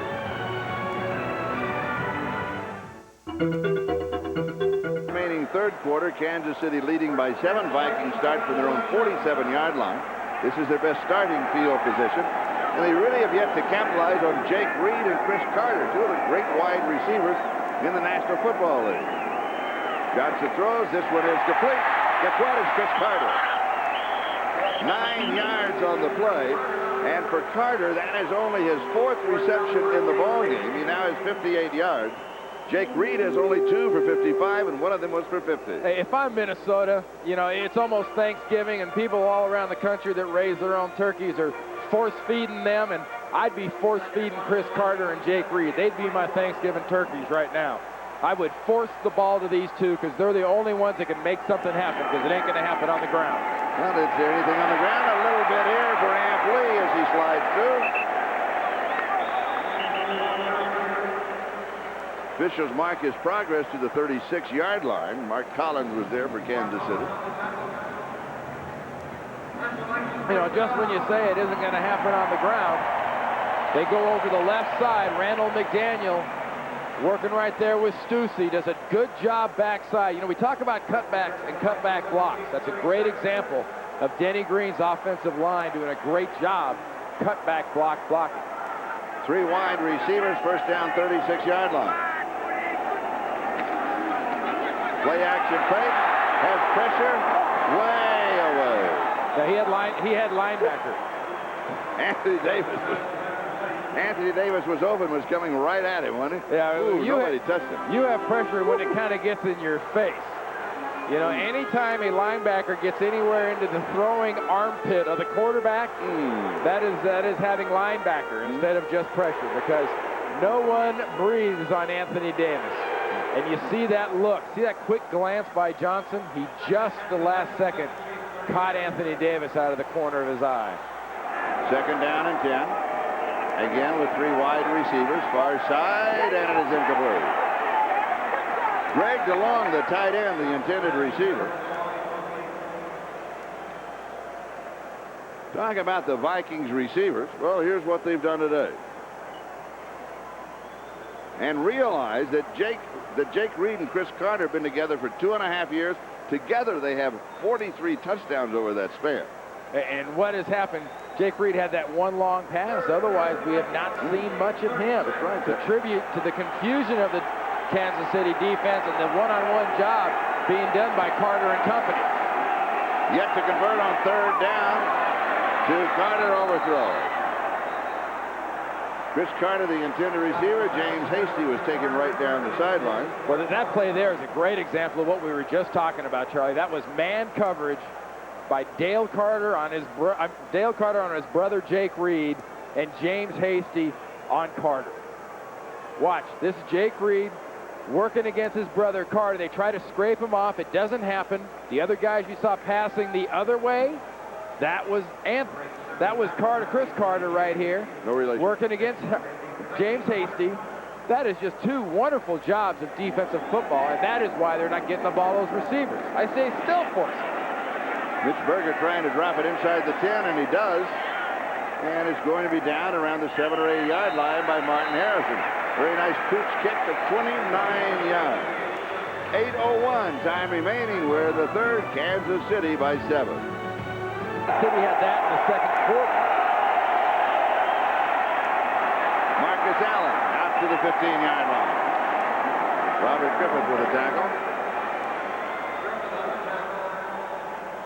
You know, this type of a run by Marcus Allen, you know what that sets up? That sets up a situation where you can pass. Why can you pass? Because your running game is giving you the opportunities that you want and setting you up. See Marcus Allen on his 12th rush, now has 56 yards. Getting a nice job. Grunhard and Zotten specifically up front.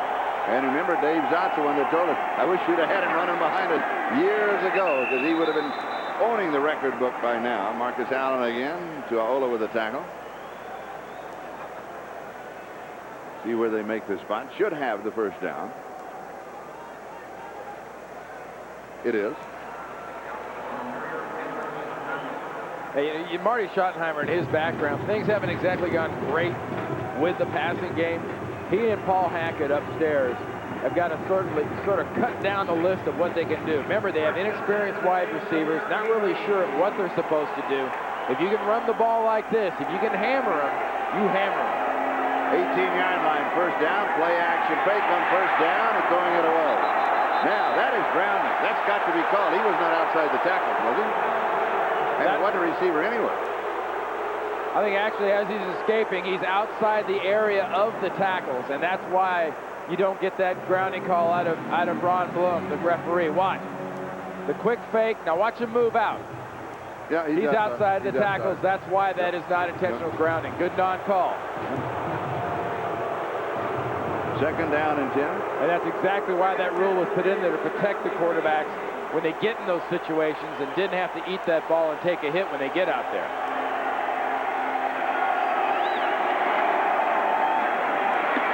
Here's Marcus. 24-yard line. Darryl Talley with the tackle. You see the end of that play right there, the hit that was put on Marcus Allen?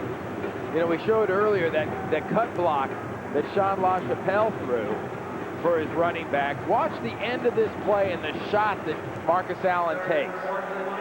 Right there from Dixon Edwards coming from the backside. That's the kind of hit that Marty Schottenheimer says he tries to prevent by using the cut block. Third down and 4. He wanted to go to the left flat. Out of time, has to go over the middle.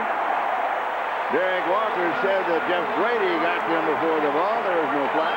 Yeah, but you know what? Again, Fernando Smith gets in Steve Bono's face because the defense does a nice job of confusing the patterns and the quarterbacks for Kansas City. Fernando Smith is there. Look at the three linebackers. They drop straight back in their zones. Nowhere to dump it off and nowhere to go. No one but Fernando. Aguiar kicks. Oh, good kick. Good kick. David Palmer. 22-yard line. Cuts upfield. Excellent kick. Tony Richardson makes the tackle. Next Sunday, NBC Sports presents more exciting NFL action at the special time of 12 noon Eastern with the NFL on NBC. Now, most of you will be joining us to see Ricky Waters and the Philadelphia Eagles host the Buffalo Bills. The Eagles, by the way, today defeating the Cowboys. Some of you will see a showdown in the AFC Central as the Ravens battle the Jaguars. And it sounds like the jungle band. The Ravens battle the Jaguars. Others will see the Raiders square off against the Buccaneers or the ever-famous regional action. So check your local listings. The game in your area, that's NFL on NBC next Sunday, starting at 12 noon Eastern Time. See now if the Vikings can get something going. They open with a play-action fake and a screen to the right side to Amp Lee. They're starting from their own 27-yard line. James Hasty with a tackle for Kansas City, a gain of 9. So, you know, we talked about the fact that, you know, Minnesota has not had very many plays. That was their 25th offensive play of this football game. They haven't run the ball very well. That right there is just an attempt by Denny Green and his coordinator, Brian Billick, to go onto their depth chart there of plays and say, hey, gee, we got to find something to work. At this stage of the game, how many plays should they have? What an average game? about 45, 50. Yeah, okay.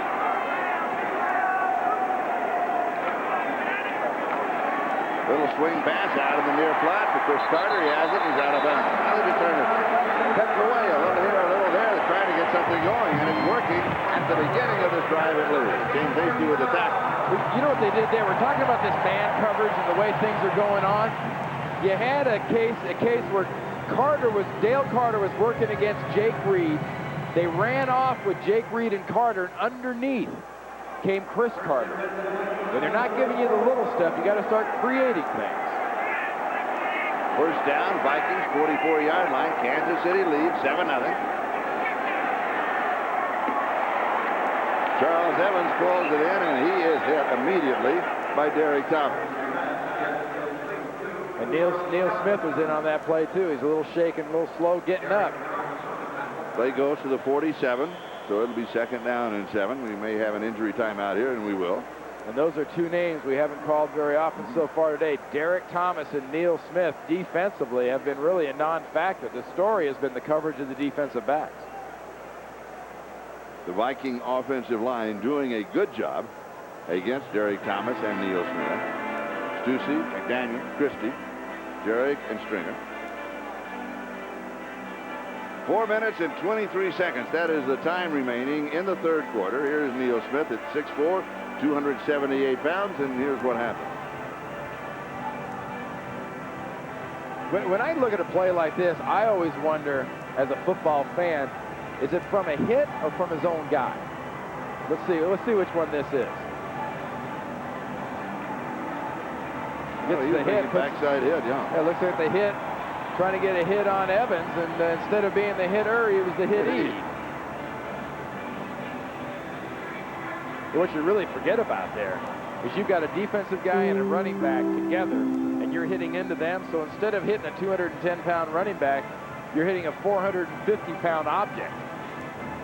San Diego defeating Indianapolis. Philadelphia, there is the upset over the Dallas Cowboys by 10. Philadelphia said they were going to do it. Green Bay by 10 over Detroit. Pittsburgh big over St. Louis. And here is Kansas City in front by a score of 7-0. Here's a sack. Martin Bayless. That is his first sack of the year, the 18th for the Chiefs. Yeah, he's kind of a tweener in this defense for Marty Schottenheimer. You know, Gunther Cunningham, the defensive coordinator, uses number 21 as a defensive back, and here he's being used basically as a blitzing linebacker. That's a sack, or they should call that one a shoe, because you could get the shoe in this sack, because that's all he really gets, but that's all he really needs on this play. And he twists him down.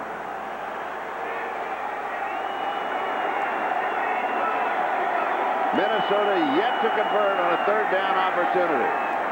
And they won't hear, and it was intercepted in bounds. Did he get it? Are they going to call it? They say yes. Said he had both feet down. Mark Collins with the interception. Jake Reed, the intended receiver.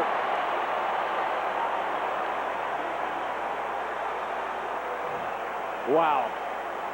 I mean, this play right here, after a sack, you got the quarterback a little rattled. What do? You come back with a nice zone defense. The quarterback overthrows the ball. Control 1-2. Look at the tap dance. That's a little toe dance. Watch the toe dance. Got it, 1-2. Yep. Yep. They call it dotting the I. There, and dot it. He does. Well, that's a stuttering eye there, because he had every opportunity to step out with that second eye. Should have been out of bounds, but he wouldn't let it be. 37-yard line. Kansas City in their own territory, first down. Maybe a yard, that's going to be about it. Dixon Edwards is the man who stopped him. That's a good call by the official. That's a tough call along that sideline. It happens so quickly. Well, the hard part about that is to be able to see the hands and the feet. Not only the feet, but also possession.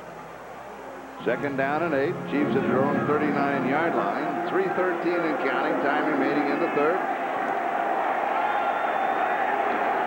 Kansas City up 7-0. Here's Greg Hill. Darryl Talley leading the Viking defense. Viking defense has played well. Hey, you know, this is a Vikings defense. Lateral runs are not a very good idea. We talked about the speed and pursuit of a Dixon Edwards. We saw the hit he put on Marcus Allen backside. The defensive linemen aren't real big. They are very, very quick. You are much better off going at a Dixon Edwards, going at a John Randall, than trying to run away from them, because they'll run anybody down. You can out-physical and out-power this defense, but you got to do it going right at it. Chris Penn wide to the near side. Sean LaChapelle wide to the far side. 3 wide receivers. Vanover is the third. Far side, it is caught by Bennett coming out of the backfield, and he is brought down by Dwayne Washington. About 2.5 yards shy of the first down. So it's going to be 4th down and 2. You know, how often do you talk about zone defenses and how they're designed and why they're designed? When you design a zone defense, you design it so that the guys get back, they drop in their zones, and they close on the ball. That was a great job of closing on the ball by Foch Fazio's defense there in Washington. Louis Aguiar will kick it away. He's been averaging 47.6 yards per catch. It's called for and taken by David Palmer. So the Vikings have the ball. We go to New York for an update. Greg Gumbel. Greg? All right, Charlie, in Foxborough, Massachusetts, the Patriots have regained the lead. Drew Bledsoe, 23 yards to Ben Coates, who will fight his way across the goal line through the Dolphin defense. It's 21-17. New England leads Miami. 8:17 to play, third quarter. Charlie? Who do you like in that ball game, Randy? I think Bill Parcells, you know, the big tuna's got him heading in the right direction. He's got his, you know, the power of motivation sometimes when it's in the form of threats is highly underrated. And he's a good motivator. He is. You're right. You are right. Jake Reed, Federal Ismail are the wide receivers along with Chris Carter. And they come back with the draw. Here's Amp Lee. So they're opening gamut from the 16-yard line. Neil Smith back in, makes the tackle. And it's going to be good for 8 or 9 yards. And we've talked so much about backside runs and cutbacks. That's a play designed from the get-go. A quick little shuffle step left, and you're designed to go backside. You're designed to make exactly the kind of run that Amp Lee made. Second down in the yard. Again with 3 wide, looking left, scrambling right, going deep to Reed, and it's incomplete. Jake Reed, the intended receiver, and Dale Carter, his brother, had the coverage on him. You know, Jake Reed said, I'm not going to talk much. I'm not a real talker, but I guarantee you my brother Dale will be yakking in my face most of the day. Little brotherly love, as the sign says. Look at Carter. He takes his shot early. Jake Reed had a chance to get at that thing late. Whoa, Carter really gets up.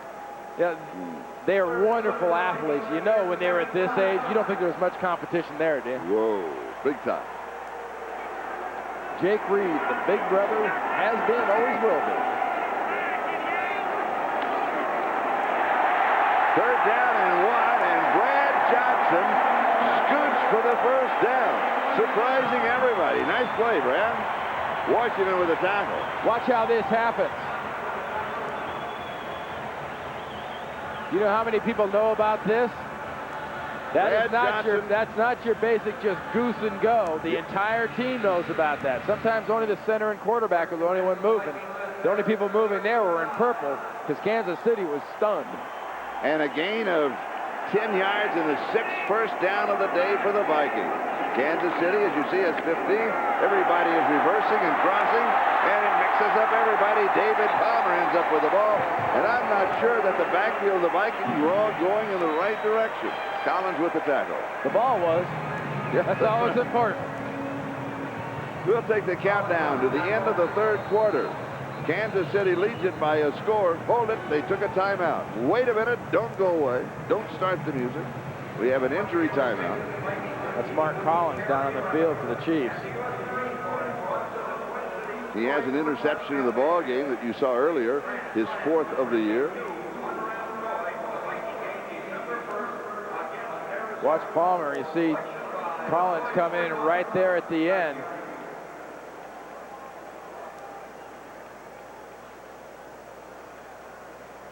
That's hard to tell from that. I think Palmer, I think he got kicked just as they rolled over.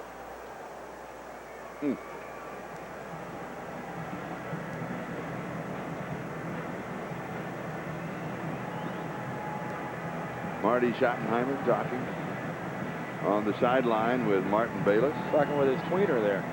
Didn't know you were talking to a linebacker or a defensive back or both. Hey, you know you're talking to a guy that can rush the passer, can cover somebody, and is a heck of a special teams player. Does that take multiple personalities? You know, the one thing about Marty, though, he is so intense. What always amazes me is you take those sideline shots of him talking to players, how often do you see a player staring dead into those eyes? Because look at Marty. One eye is looking over at Mark Collins to make sure he's all right, but the other eye has got Martin Bayless pinned. Yeah, that's right. But Bayless isn't looking at him. He knows he's pinned. And it's now officially the end of the third quarter. Kansas City by 7 will return after these messages and a word from your local station. Here's Detective Dan Marino and that other guy, Ace Ventura, tonight. Introducing McDonald's Deluxe Sandwiches. They're new, they're big, with fresh toppings and a bakery soft roll. The average adult has over 8,000 taste buds. Get ready to use them all. It's McDonald's with a grown-up taste. Which plan puts more money in the pockets of seniors? Under Bill Clinton's plan, our huge federal government will grow another 20%, costing us plenty. The Dole plan, our government still grows, but only 14%, to protect Medicare and Social Security. See, that's how the Dole plan will cut your taxes 15% and repeal Bill Clinton's big tax increase on Social Security. Fourth quarter, and the scoring by quarter, that's it. Marcus Allen tying Walter Payton's rushing touchdown record, the only score of the ball game. Second down and 2, Vikings, their own 43-yard line. Brad Johnson, just a little touch pass over to his tight end, Andrew Jordan. Everybody else was covered downfield, and they pick up the first down. And Denny Green's, begging for a holding call there. I mean, just sort of staying in the officials' ears, but at least his offense is getting a pulse. I mean, so far they were flatlined today, and it's not a new phenomenon. It's something that's happened the last 4 games. Look at how many points they have not scored the last 4 games after averaging 22.5 points a shot. And what they've done so far today is going to bring that average down a little bit. Those Otts will do that. 3 wide receivers. They go with Ampley. And Ampley goes forward to the 49, and then he goes backward, but they'll give it to him at the 49-yard line of Kansas City. So a couple, second down and 8. What in the world has happened to Scotty Graham? We were going to see Scotty Graham. He was going to be starting. He did not start. As a matter of fact, Ampley started. He's in the game now. And he really hadn't done that much. Well, I don't think anybody's had the opportunity. Remember, it wasn't too long ago they had 24 plays. Mm-hmm. They're just now, moving into the 40-ish range. Well, not clear. They're 37 plays. It's a struggle to get there. Second down and 7. Carter in motion. Right flat, little swing pass. Griffin has it and is dropped immediately. Scotty Graham pulls it in. And Anthony Davis, nice job filling up on that one. Because that's not your basic, that's not Amp Lee at 185, 90 pounds you're bringing down. That's a guy in Scotty Graham that's got that big barrel chest. He's got the legs of an offensive lineman. And boy, Davis just goes right through with that tackle. That is a form tackle by Anthony Davis. Third down and 9, yet to convert.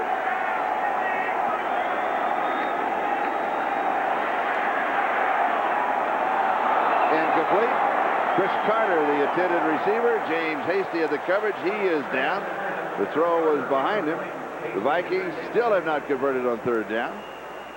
They'll be kicking it away, but first thing first, injury timeout, James Hasty.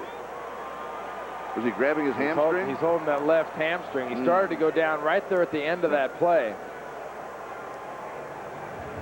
Injury timeout. 12:59 left in the ball game.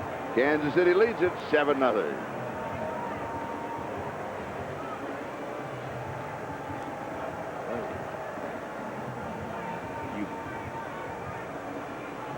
All right, we're still here. They did not go away.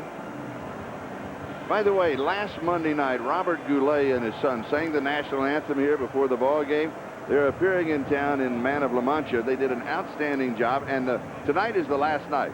Final show is 7 o'clock, and has been a big hit here, and everybody really enjoyed their rendition of the national anthem last Monday night. You have something here?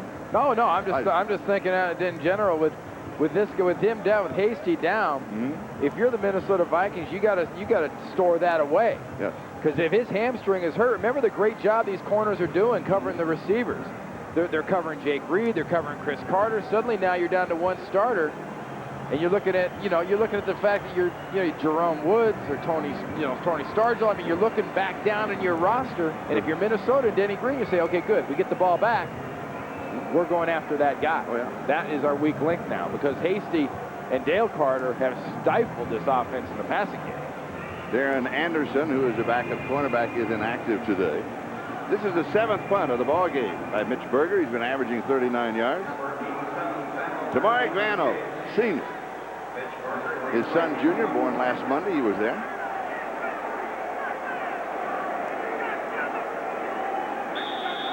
And now we're ready to go.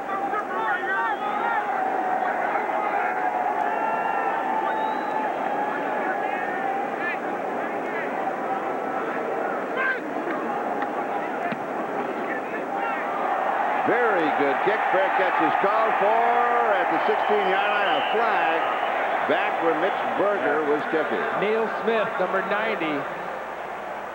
Don't even know if he necessarily needed to run into the kicker there. Defense.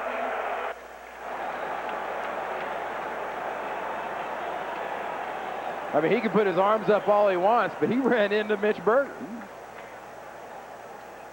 They were in a safe defense, safe punt return. That's why you got a Neil Smith in the game. So remember, if it's roughing the kicker, it's an automatic first down. It's a big penalty. If it's running into the kicker, it's only 5 yards.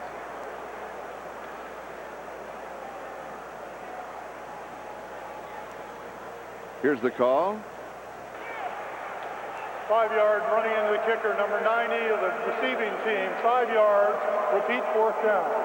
And you know what, Neil, you didn't even get your money's worth. Because this is literally running into a kicker. He hangs that leg out there long enough, somebody's going to run into it. Oh, I'm not so sure. Let's see what happens. Is that a brush hit? Yeah. Oh, no, he just hits his leg. He was trying to avoid it. Wow. He brushed 5 yards, big deal, still have to punt. And actually, the Vikings would have been better off with the first one. But they take the second, and everybody helps the officials decide where the ball went out of bounds. 28 yards on the kick, and Kansas City will have the ball. And now we'll step aside. Kansas City leads it 7-0.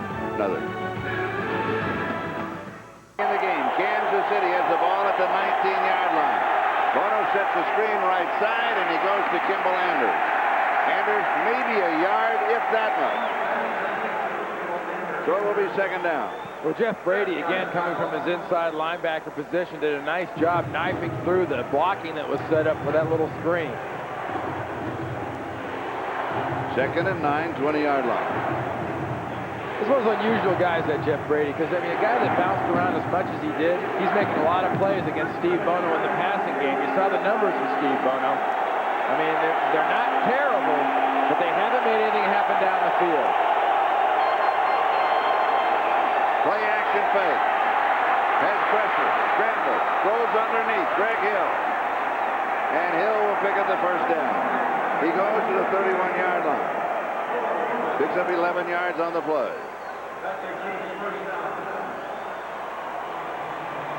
Now watch the defense at the top of the screen and how they react. The linebackers come up for the play action fake. They turn around to run. Where do you get the ball? You dump the ball in that area to Hill where the linebackers were before the play action fake. Greg Hill, the tailback. Kimball Anders is the upback, the fullback. And it's Greg Hill. Turns the corner, gets outside. Flag comes flying downfield. He'll go to the 50-yard line. I think they may bring this one back. You got to get a little hold. When you get a corner that's taken that quickly against a pretty quick defense, it's usually because somebody's got a hold to somebody else.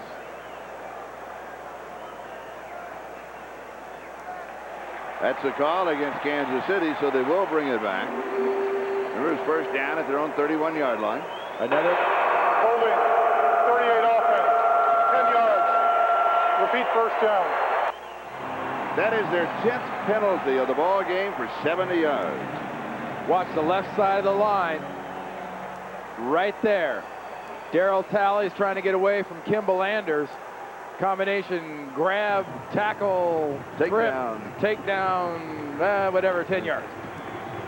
And just another, critical error by the Kansas City offense. They got themselves in the double digit. I mean, if you want a way to stop your offense, the best way in the defense, it's yourself.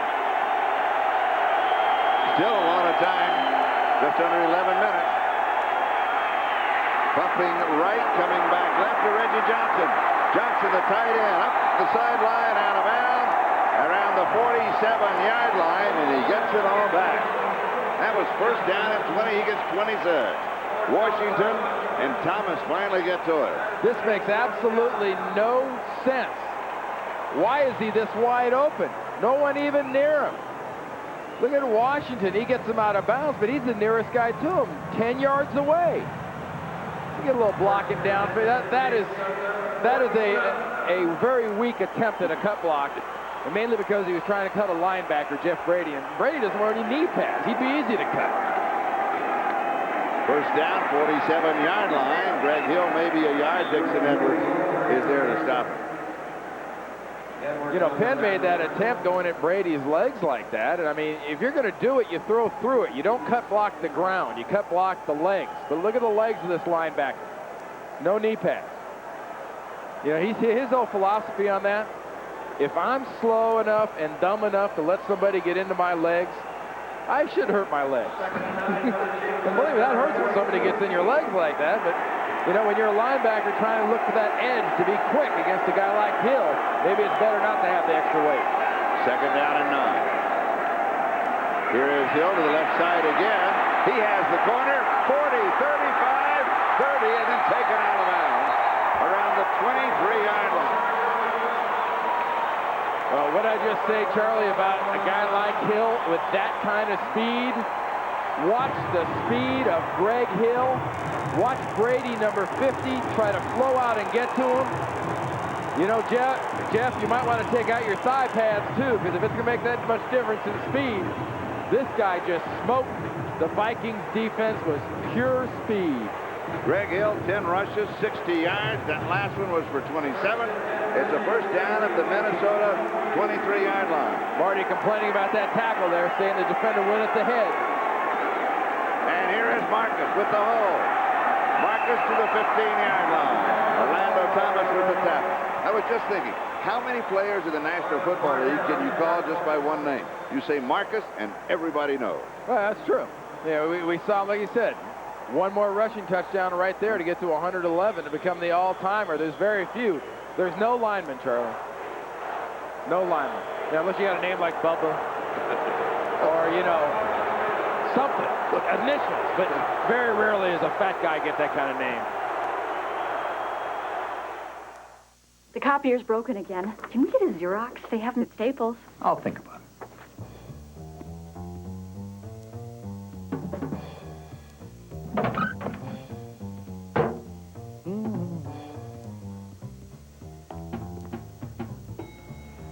Oh, I ordered your Xerox copier. You did? Thank you. Want a Xerox copier? Staples has them, all with a 3-year Xerox warranty and at the guaranteed low price. Staples, yeah, we've got that. You've been thinking about getting a digital satellite dish. And thinking. And thinking. Kansas City has rushed for 143 yards.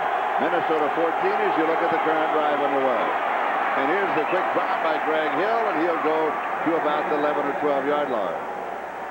Jeff Brady with the tackle.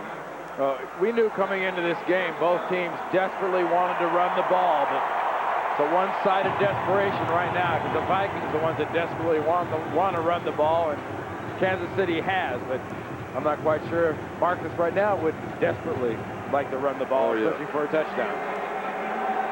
Just outside the 11-yard line, first down and 10.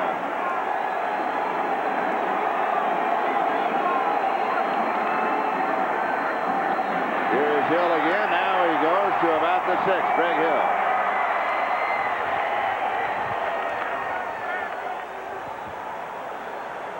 Oh, you wanted to bring Marcus in, let him go for the record. Well, right here, the most important thing for the Kansas City Chiefs, and Marcus has always been a great team player. Most important thing is hold on to the ball, not make mistakes, and get yourself a touchdown. It's only a 7-0 lead. You don't get sentimental and cute ahead 7-0. Yeah, but he's still a touchdown machine. Yeah.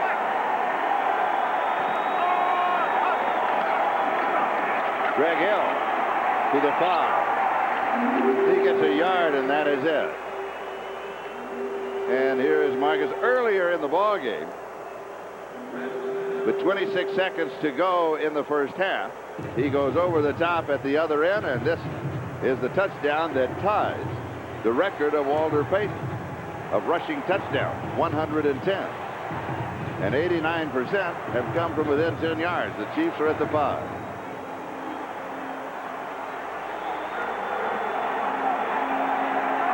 The remaining back is Kimball Anders. LaChapelle goes across in motion. Knocked away. Fernando Smith again, Charlie, from his defensive end position. Gets up and knocks that down. That pass was intended for Sean LaChapelle, who came in the short motion. They're trying to just run a little angle route towards the flag. And here comes Smith. Doesn't even get it with his hands. He gets high enough. He gets it with his elbow. He's played well today. He really, really has. He's been a real factor, not only in contact with the quarterback, but also with passing lanes. 23-yard field goal attempt by Pete Stoyanovich, who has missed from the 32. This one is blocked. Dwayne Washington gets the block.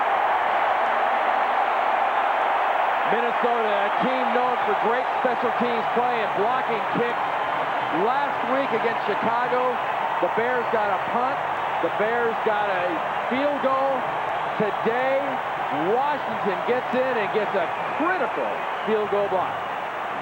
Kansas City by 7. Corner to Washington, and the ball back to the Vikings. At their own 13-yard line, first down.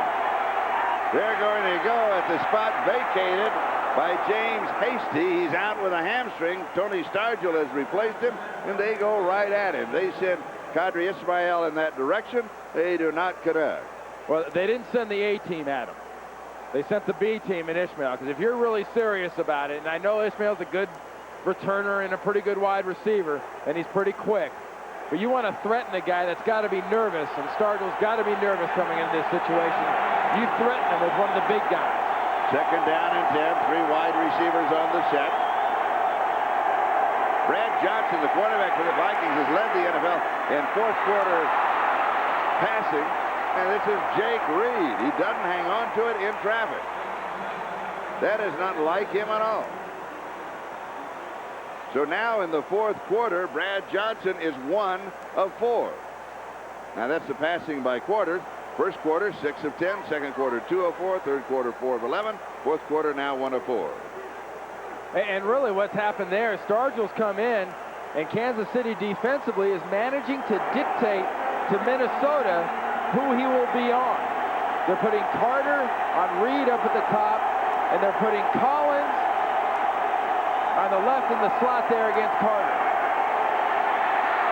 Deep over the middle, tipped incomplete. Going once again to Jake Reed. That was third down and 10. Now it'll be fourth down. After blocking the punt by the Vikings special team, they cannot cash in one single yard. They'll have to kick it away And the Chiefs, leading 7-0 now with just over 6.5 remaining, will come up with good field position. Well, it's the 8th punt of the ball game for Mitch Berger. Remember, Mitch Berger had one of the best plays of the game last week after a block, knocking a ball out of the back of the end zone. Not that good a kick. Taken at the 50-yard line. Here's 5 on the return. 7, and those scoots up about 9 yards on the return to the 41-yard line. 37 yards on the kick. Chris Walsh with the tackle. We've got a timeout. Kansas City continues to lead 7-0. Watch his offense go 3 plays, gain 0 yards, run about 20 seconds off the clock. But you got to say, great job of just blowing up and getting big by that Kansas City D. Here's the draw. Donnell Bennett is the ball carrier. Now let's go to New York and an update. Greg? All right, Charlie, in Seattle, 9-9 tie between the Oilers and the Seahawks. Steve McNair to the sideline to Chris Sanders. Watch what he does to defender Selwyn Jones. This ends up with a 65-yard pass play for the touchdown. The go-ahead score with the extra point, 16-9. Oilers lead the Seahawks, coming up on 7 minutes to play in regulation, Charlie. Thank you, Greg. We're just under 6 minutes to play here. Kansas City leading the Vikings by a score of 7-0. And they're at the Minnesota 37-yard line. Marcus Allen. Close to the first down. He bounced one time. They may just spot it at the 32. You know, Charlie, in a football game, there's various times that become sort of defining moments for a team and for a game itself. Minnesota had a great opportunity for a defining moment by blocking that kick, getting the ball back, and getting a chance to get the ball down the field.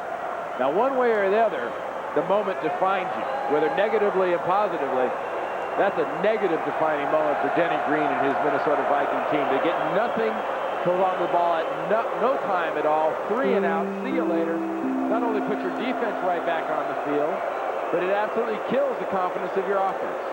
Also, though, the other side of the coin, a defining moment for the Kansas City defense. They just had a field goal attempt blocked. Their field goal attempt, they're 0 for 2. One is wide, and this one is blocked. And a defining moment. That's one of those moments when you look back at the ball game tomorrow and you go back through and say, this here if we would have done this, or here we did this. And that could have been exactly what happened that time. Yeah, you won't see those 4 or 5 plays in the box line, but you know, if you're a Vikings fan, there's a lot of discord here in Minnesota over Denny Green and his Vikings. Heck, you can see how many Chiefs fans there are. Half the fans here are in red, seems like. 3rd down and 1. Remember, this is a rivalry that started in Super Bowl IV. First back through is Tony Richardson. To the 28-yard line, Dixon Edwards makes the tackle. And that gets that first down, too. Very importantly, it gets it on the ground. The clock is moving. 4:46 and counting. And now you're playing right into the hands of what Marty likes to do. Marty knows he's got his offensive line working. He knows he's got that first down edge, 19-7. He knows he's got Marcus and Greg Hill. I mean, why not just stick it in your face?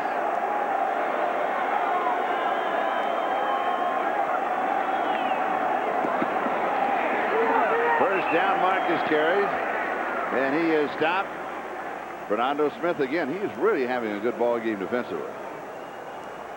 Maybe a yard. That's going to be it. By quarters, 15 yards, 23 yards, and the touchdown. 26 yards, 16 yards for a total of 80.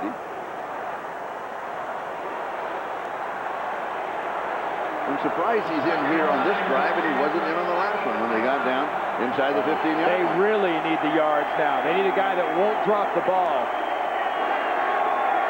LaChapelle in motion. Marcus Allen cuts to the outside, has the corner, down the sideline and out of bounds. Oh, he is just marvelous to watch. Orlando Thomas chases him out. He said, what, didn't he hit me out of bounds? The official said, no. He said, look how far out I am. One more step and I'm underneath the stand.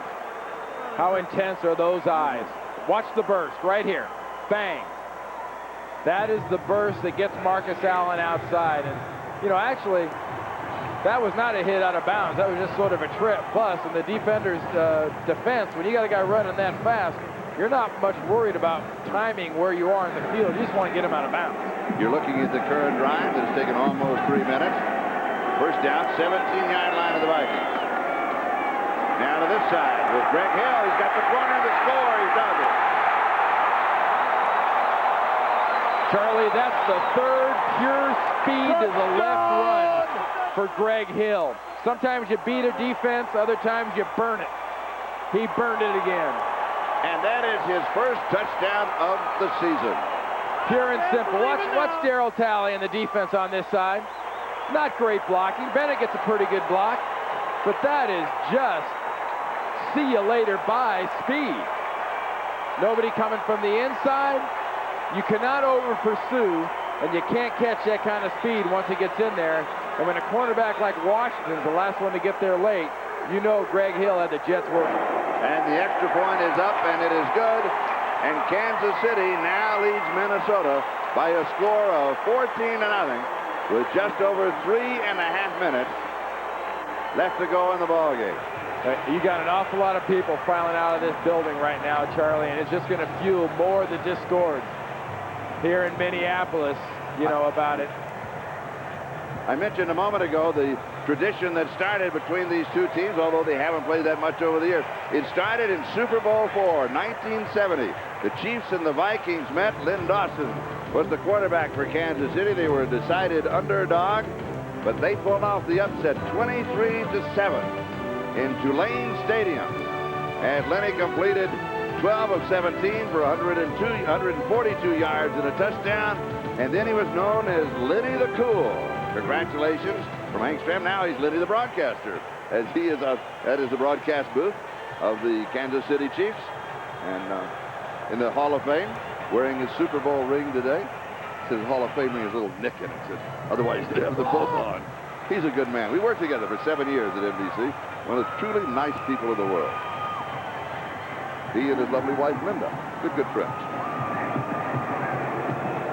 You got 3.5 minutes to go, and you're the Minnesota Vikings, and nothing has worked. I mean, this is a situation, you get every healthy receiver you can if you're Denny Green. You tell your lineman you got no help, we're throwing the ball down the field. You bring in Warren Moon? I would have brought Warren in Moon in about a quarter ago. At this point, no, because you wouldn't want to get him hurt. He's sitting on the bench at the 45-yard line. Here's David Palmer on the kickoff return to the near side, cuts back, and is wrapped up immediately. Whoa! That's Christmas wrapping. Tony Richardson. I'll tell you what, Charlie. I mean, you had two teams come in here today. Both these guys started at 4-0. Both of them started in 4-0. And now Kansas City is starting to show signs of why they were 4-0. Because they physically have run the game, and they're just starting to have their way in all aspects of the Minnesota Vikings. And a loss like this, where you're getting shut down and stuffed, can be incredibly embarrassing for an entire organization. Three wide receivers from the 18-yard line, first down. Overthrows, it is intercepted direct to Brian Washington, to the 20, back to the 10 and out of bounds. Boy, it may have been the only one open, and he hit him on the numbers. That is Washington's second interception of the season, and he has 30 yards on the return, and the Chiefs have started to celebrate. Well, no doubt. You remember the pressure we've seen on Johnson earlier today and some of the other passes he's thrown. This is just a pure high sailor. Probably went through Washington's mind right there. He might have to fair catch that thing. Now the ball's on the 10-yard line. Chiefs are ahead 14-0.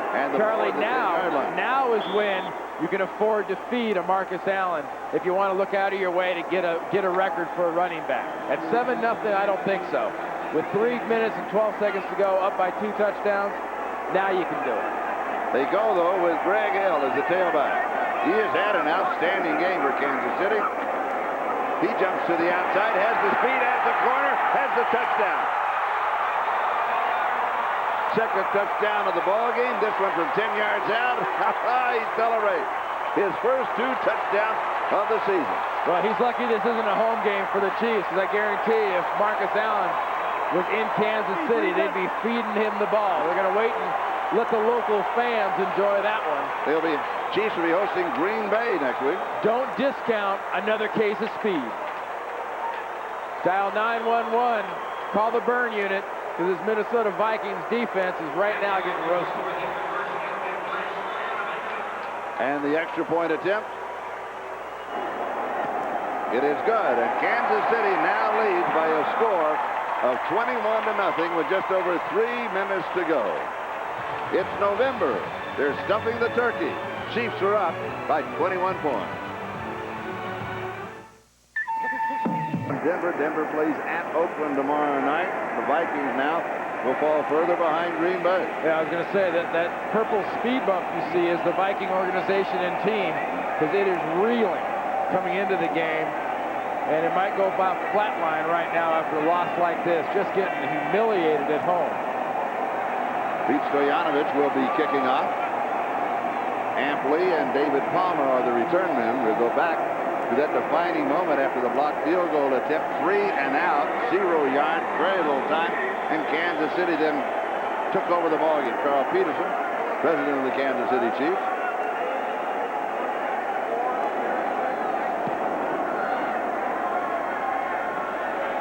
Five-yard line is David Palmer on the return.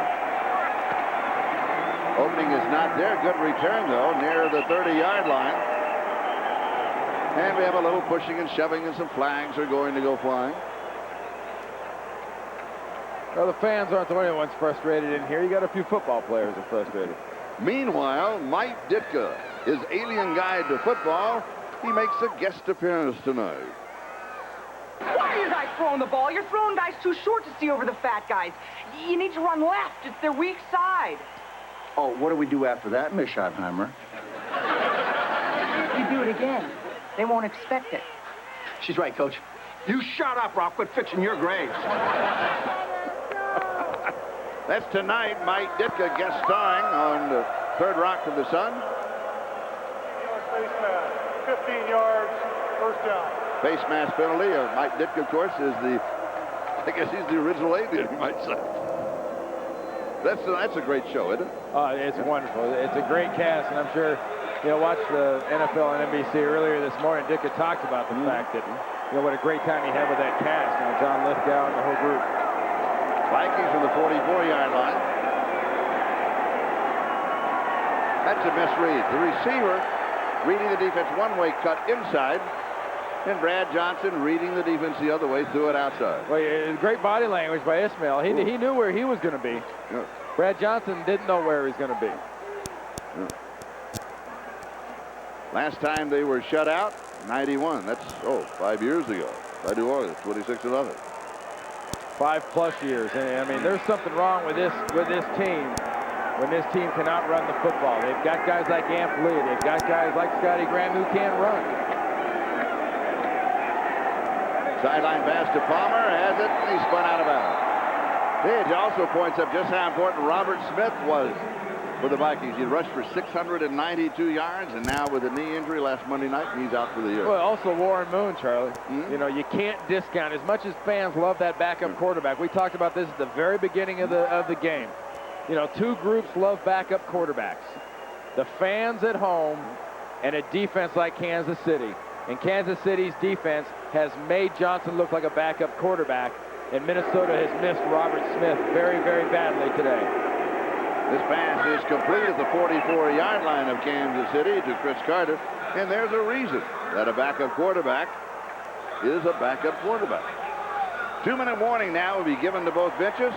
We'll step aside with Kansas City in front, 21-0. You to see Third Rock from the Sun, followed by Boston Common, plus Jim Carrey starring in Ace Ventura, Pet Detective. Viewers of the West Coast, of course, will see these shows at their regularly scheduled time.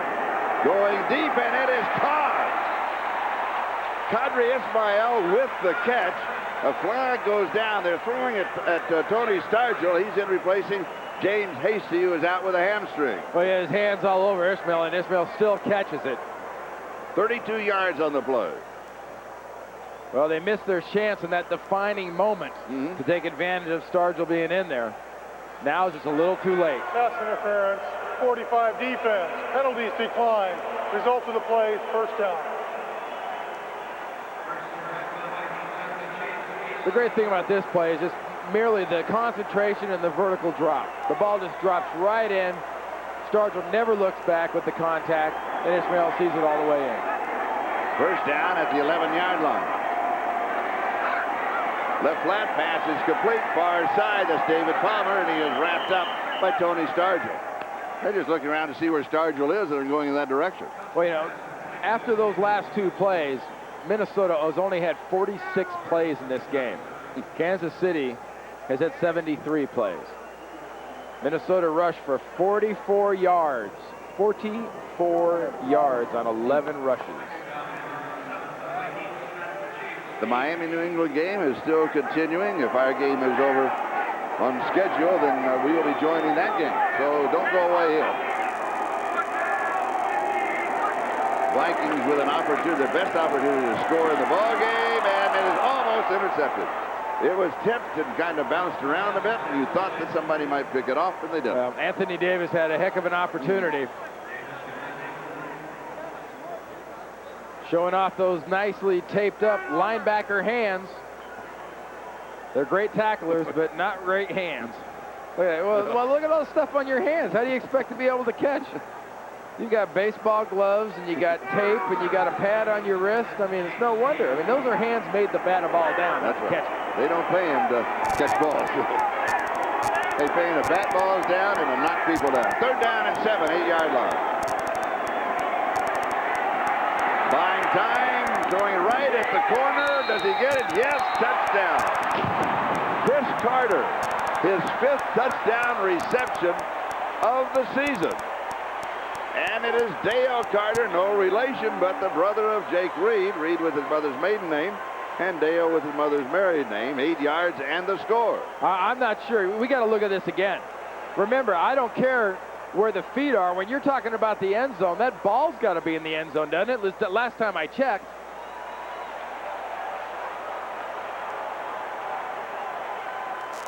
Does this ball ever... Look at his feet. He's not touching the pylon, so there's no problem there. Penetrated the goal line. The ball is placed on the 1-yard line. Yeah. First and goal. Absolutely. Right. You know, that's the second time in the ball game that we have had a touchdown call and then call back. Well, the important thing is, and Marty, this is going to give Marty another chance to rant this week in practice. He's giving up a late touchdown. Sure. But that was a good opportunity to see another example of the ball crossing the plane of the goal line. Marcus Allen crossed the plane, and the ball spit out. Once it crosses it, no big deal. It never crosses the plane. Look at him. Look at Marty. Now, wait a minute. They're waving the change, but, you know, it was the spot at the 1-yard line. They had to go to the 1-yard line for the first down. But they were going to request a measurement, but the chains have already been moved. Well, Marty was moving his chains on the other side pretty good. He was moving his real easy. Well, he's been pulling the official's chain all day, hasn't he? Well, Kansas City calls a timeout. All right, a 30-second timeout. Marty, that thing's not going to work. See him checking his box? He was checking his box. That box is not going to work because he threw it down on the ground. He had to get a new box. But let's look at this one more time. Remember what I said. Feet are great. A nice, wonderful catch by Carter. But does the ball ever get in the end zone? Look at the catch. The ball itself never gets across that imaginary plane. That pylon there, the orange pylon that we used to refer to as the flag, is part of that end zone, that goal line. Watch. The ball is on the 1-yard line. It never penetrates. The feet are in, absolutely. The ball never crosses the goal line.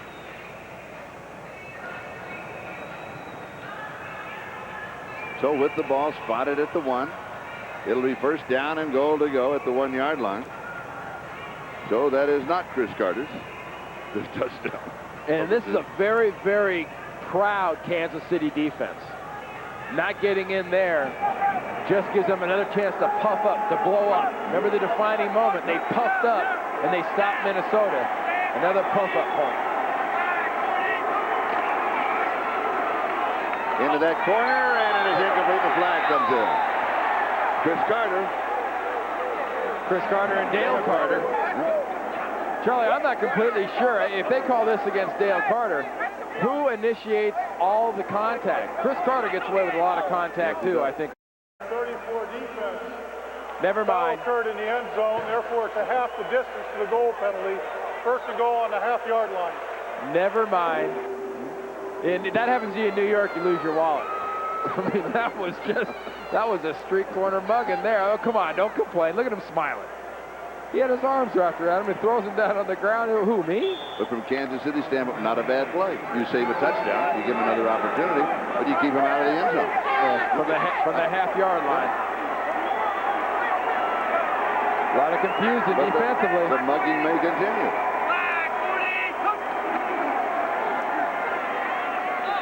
Carter has this one. Reaches out and grabs it. Chris Carter. So mark it back in. It now is his 5th touchdown of the season, his first of the ball game. That is his 71st career touchdown. You know, what do you have to watch here? He's coming in motion, and they're trying to bring all the way from the backside coverage on him. You cannot even think about doing that against him. Watch William White, 35. He gets there late. But, I mean, that's good execution of a play that's a real staple of that West Coast style offense. Bring that backside slot in motion, run him straight down the goal line, give him the ball at 6 points. They were going to go for 2. Kansas City called a timeout. Were they short a man? Because all of a sudden on the far side, Chris Carter was spit away and nobody was out there to pick him up. I mean, he was wide open. But Kansas City got the timeout just in time. Stopping the clock now with 1:28. Well, you know, with a guy short, Marty might go through another box. He broke one box on that touchdown, or the first almost touchdown by Chris Carter. He's down to a spare box. In fact, you can tell it's a spare box because he got it in his hand. Because normally they strap those things to their waist. I wouldn't want to be that box right now, because I think that box is getting ready to get spiked.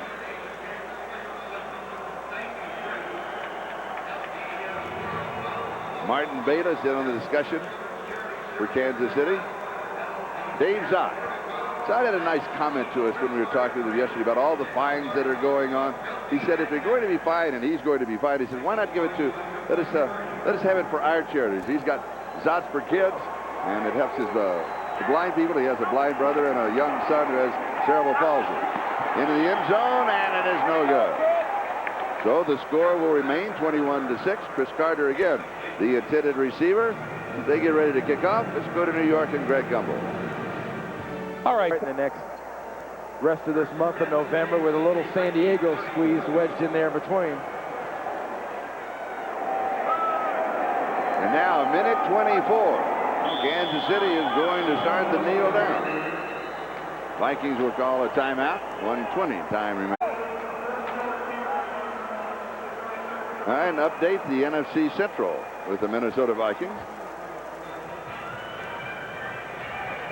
Well, another case of needing a little help to reel somebody back in, because Mike Holmgren and those Green Bay Packers are smoking them right now. And the schedule: Seattle, Oakland, Denver. So they continue against the AFC West in the month of November. And if you're going to look down the list and you're Denny Green, two things you don't like seeing down that list are Denver at 7-1 and Green Bay at 8-1. Got a lot of 4-4 and 5-4 and 5-3 type teams on that list, and naturally you'd expect to see that this time of the year. But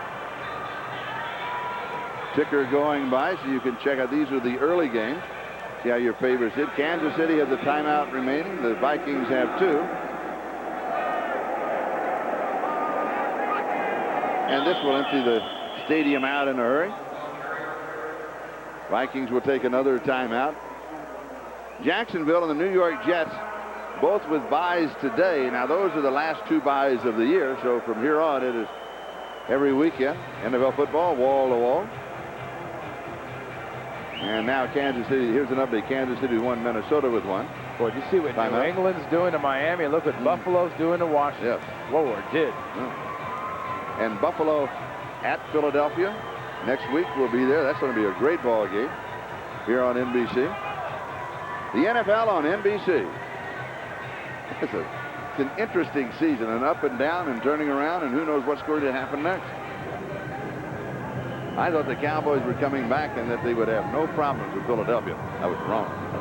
Yeah, they took them there, and you're looking at what the Cowboys have to do. The Cowboys now have the Niners in Green Bay the next 2 weeks, and then Washington the week after that. So We may not have a defending Super Bowl champion in New Orleans this year. As you saw, 3rd down and 11. We'll try it one more time. The Vikings will stop the clock one more time. They now should be out of timeouts. And we're going to be sending you, as soon as this game is completed, to New England. Miami-New England ball game. Well, you really got to wonder. I mean, I've been in a situation like this where things go bad in the middle of the year. My last year in '88, we were 6-5 at one point.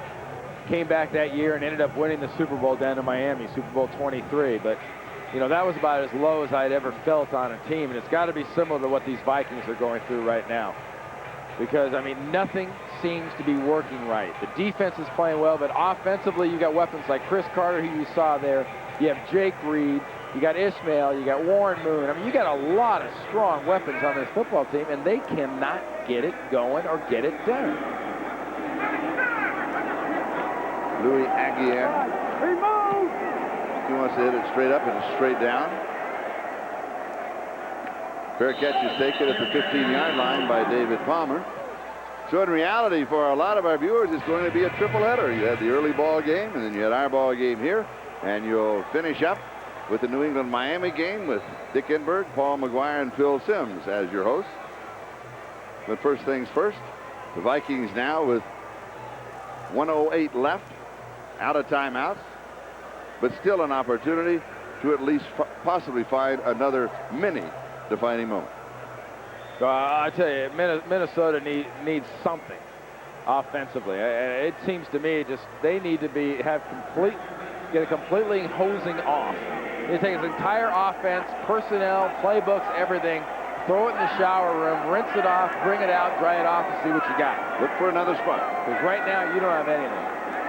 From the shotgun, Chris Carter to the 21-yard line, scoring the only touchdown of the ball game for Minnesota. Clock moving now, 55 and counting, as you can see. Brad Johnson, the quarterback, replacing Warren Moon, who has the bad ankle. And we have flags and whistles. And now we have some pushing, which is always bound to happen between Corey Stringer and Neil Smith, particularly late in a ball game that is well in the hands of the Kansas City Chiefs. Salimua and Zott on the sideline, Dave Zott and Dan Salimua with smiles all around.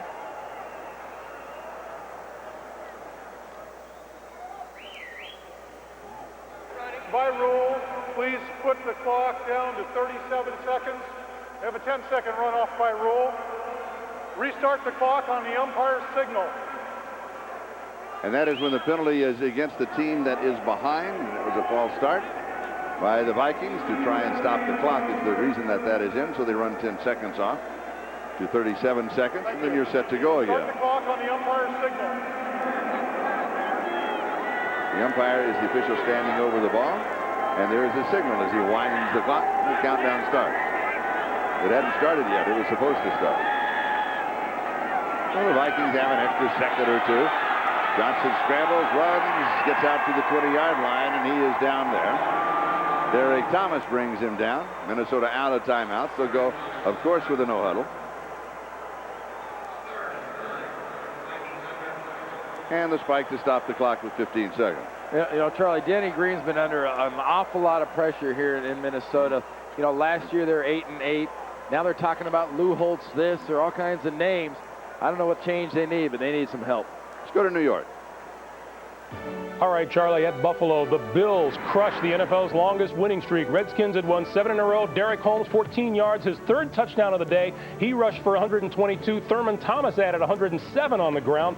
38-13. Buffalo beats the Redskins. Buffalo at Philadelphia here on NBC next week. Charlie? Remember when we had Buffalo against the Jets and the Buffalo fans were saying, our season's over, our season's over.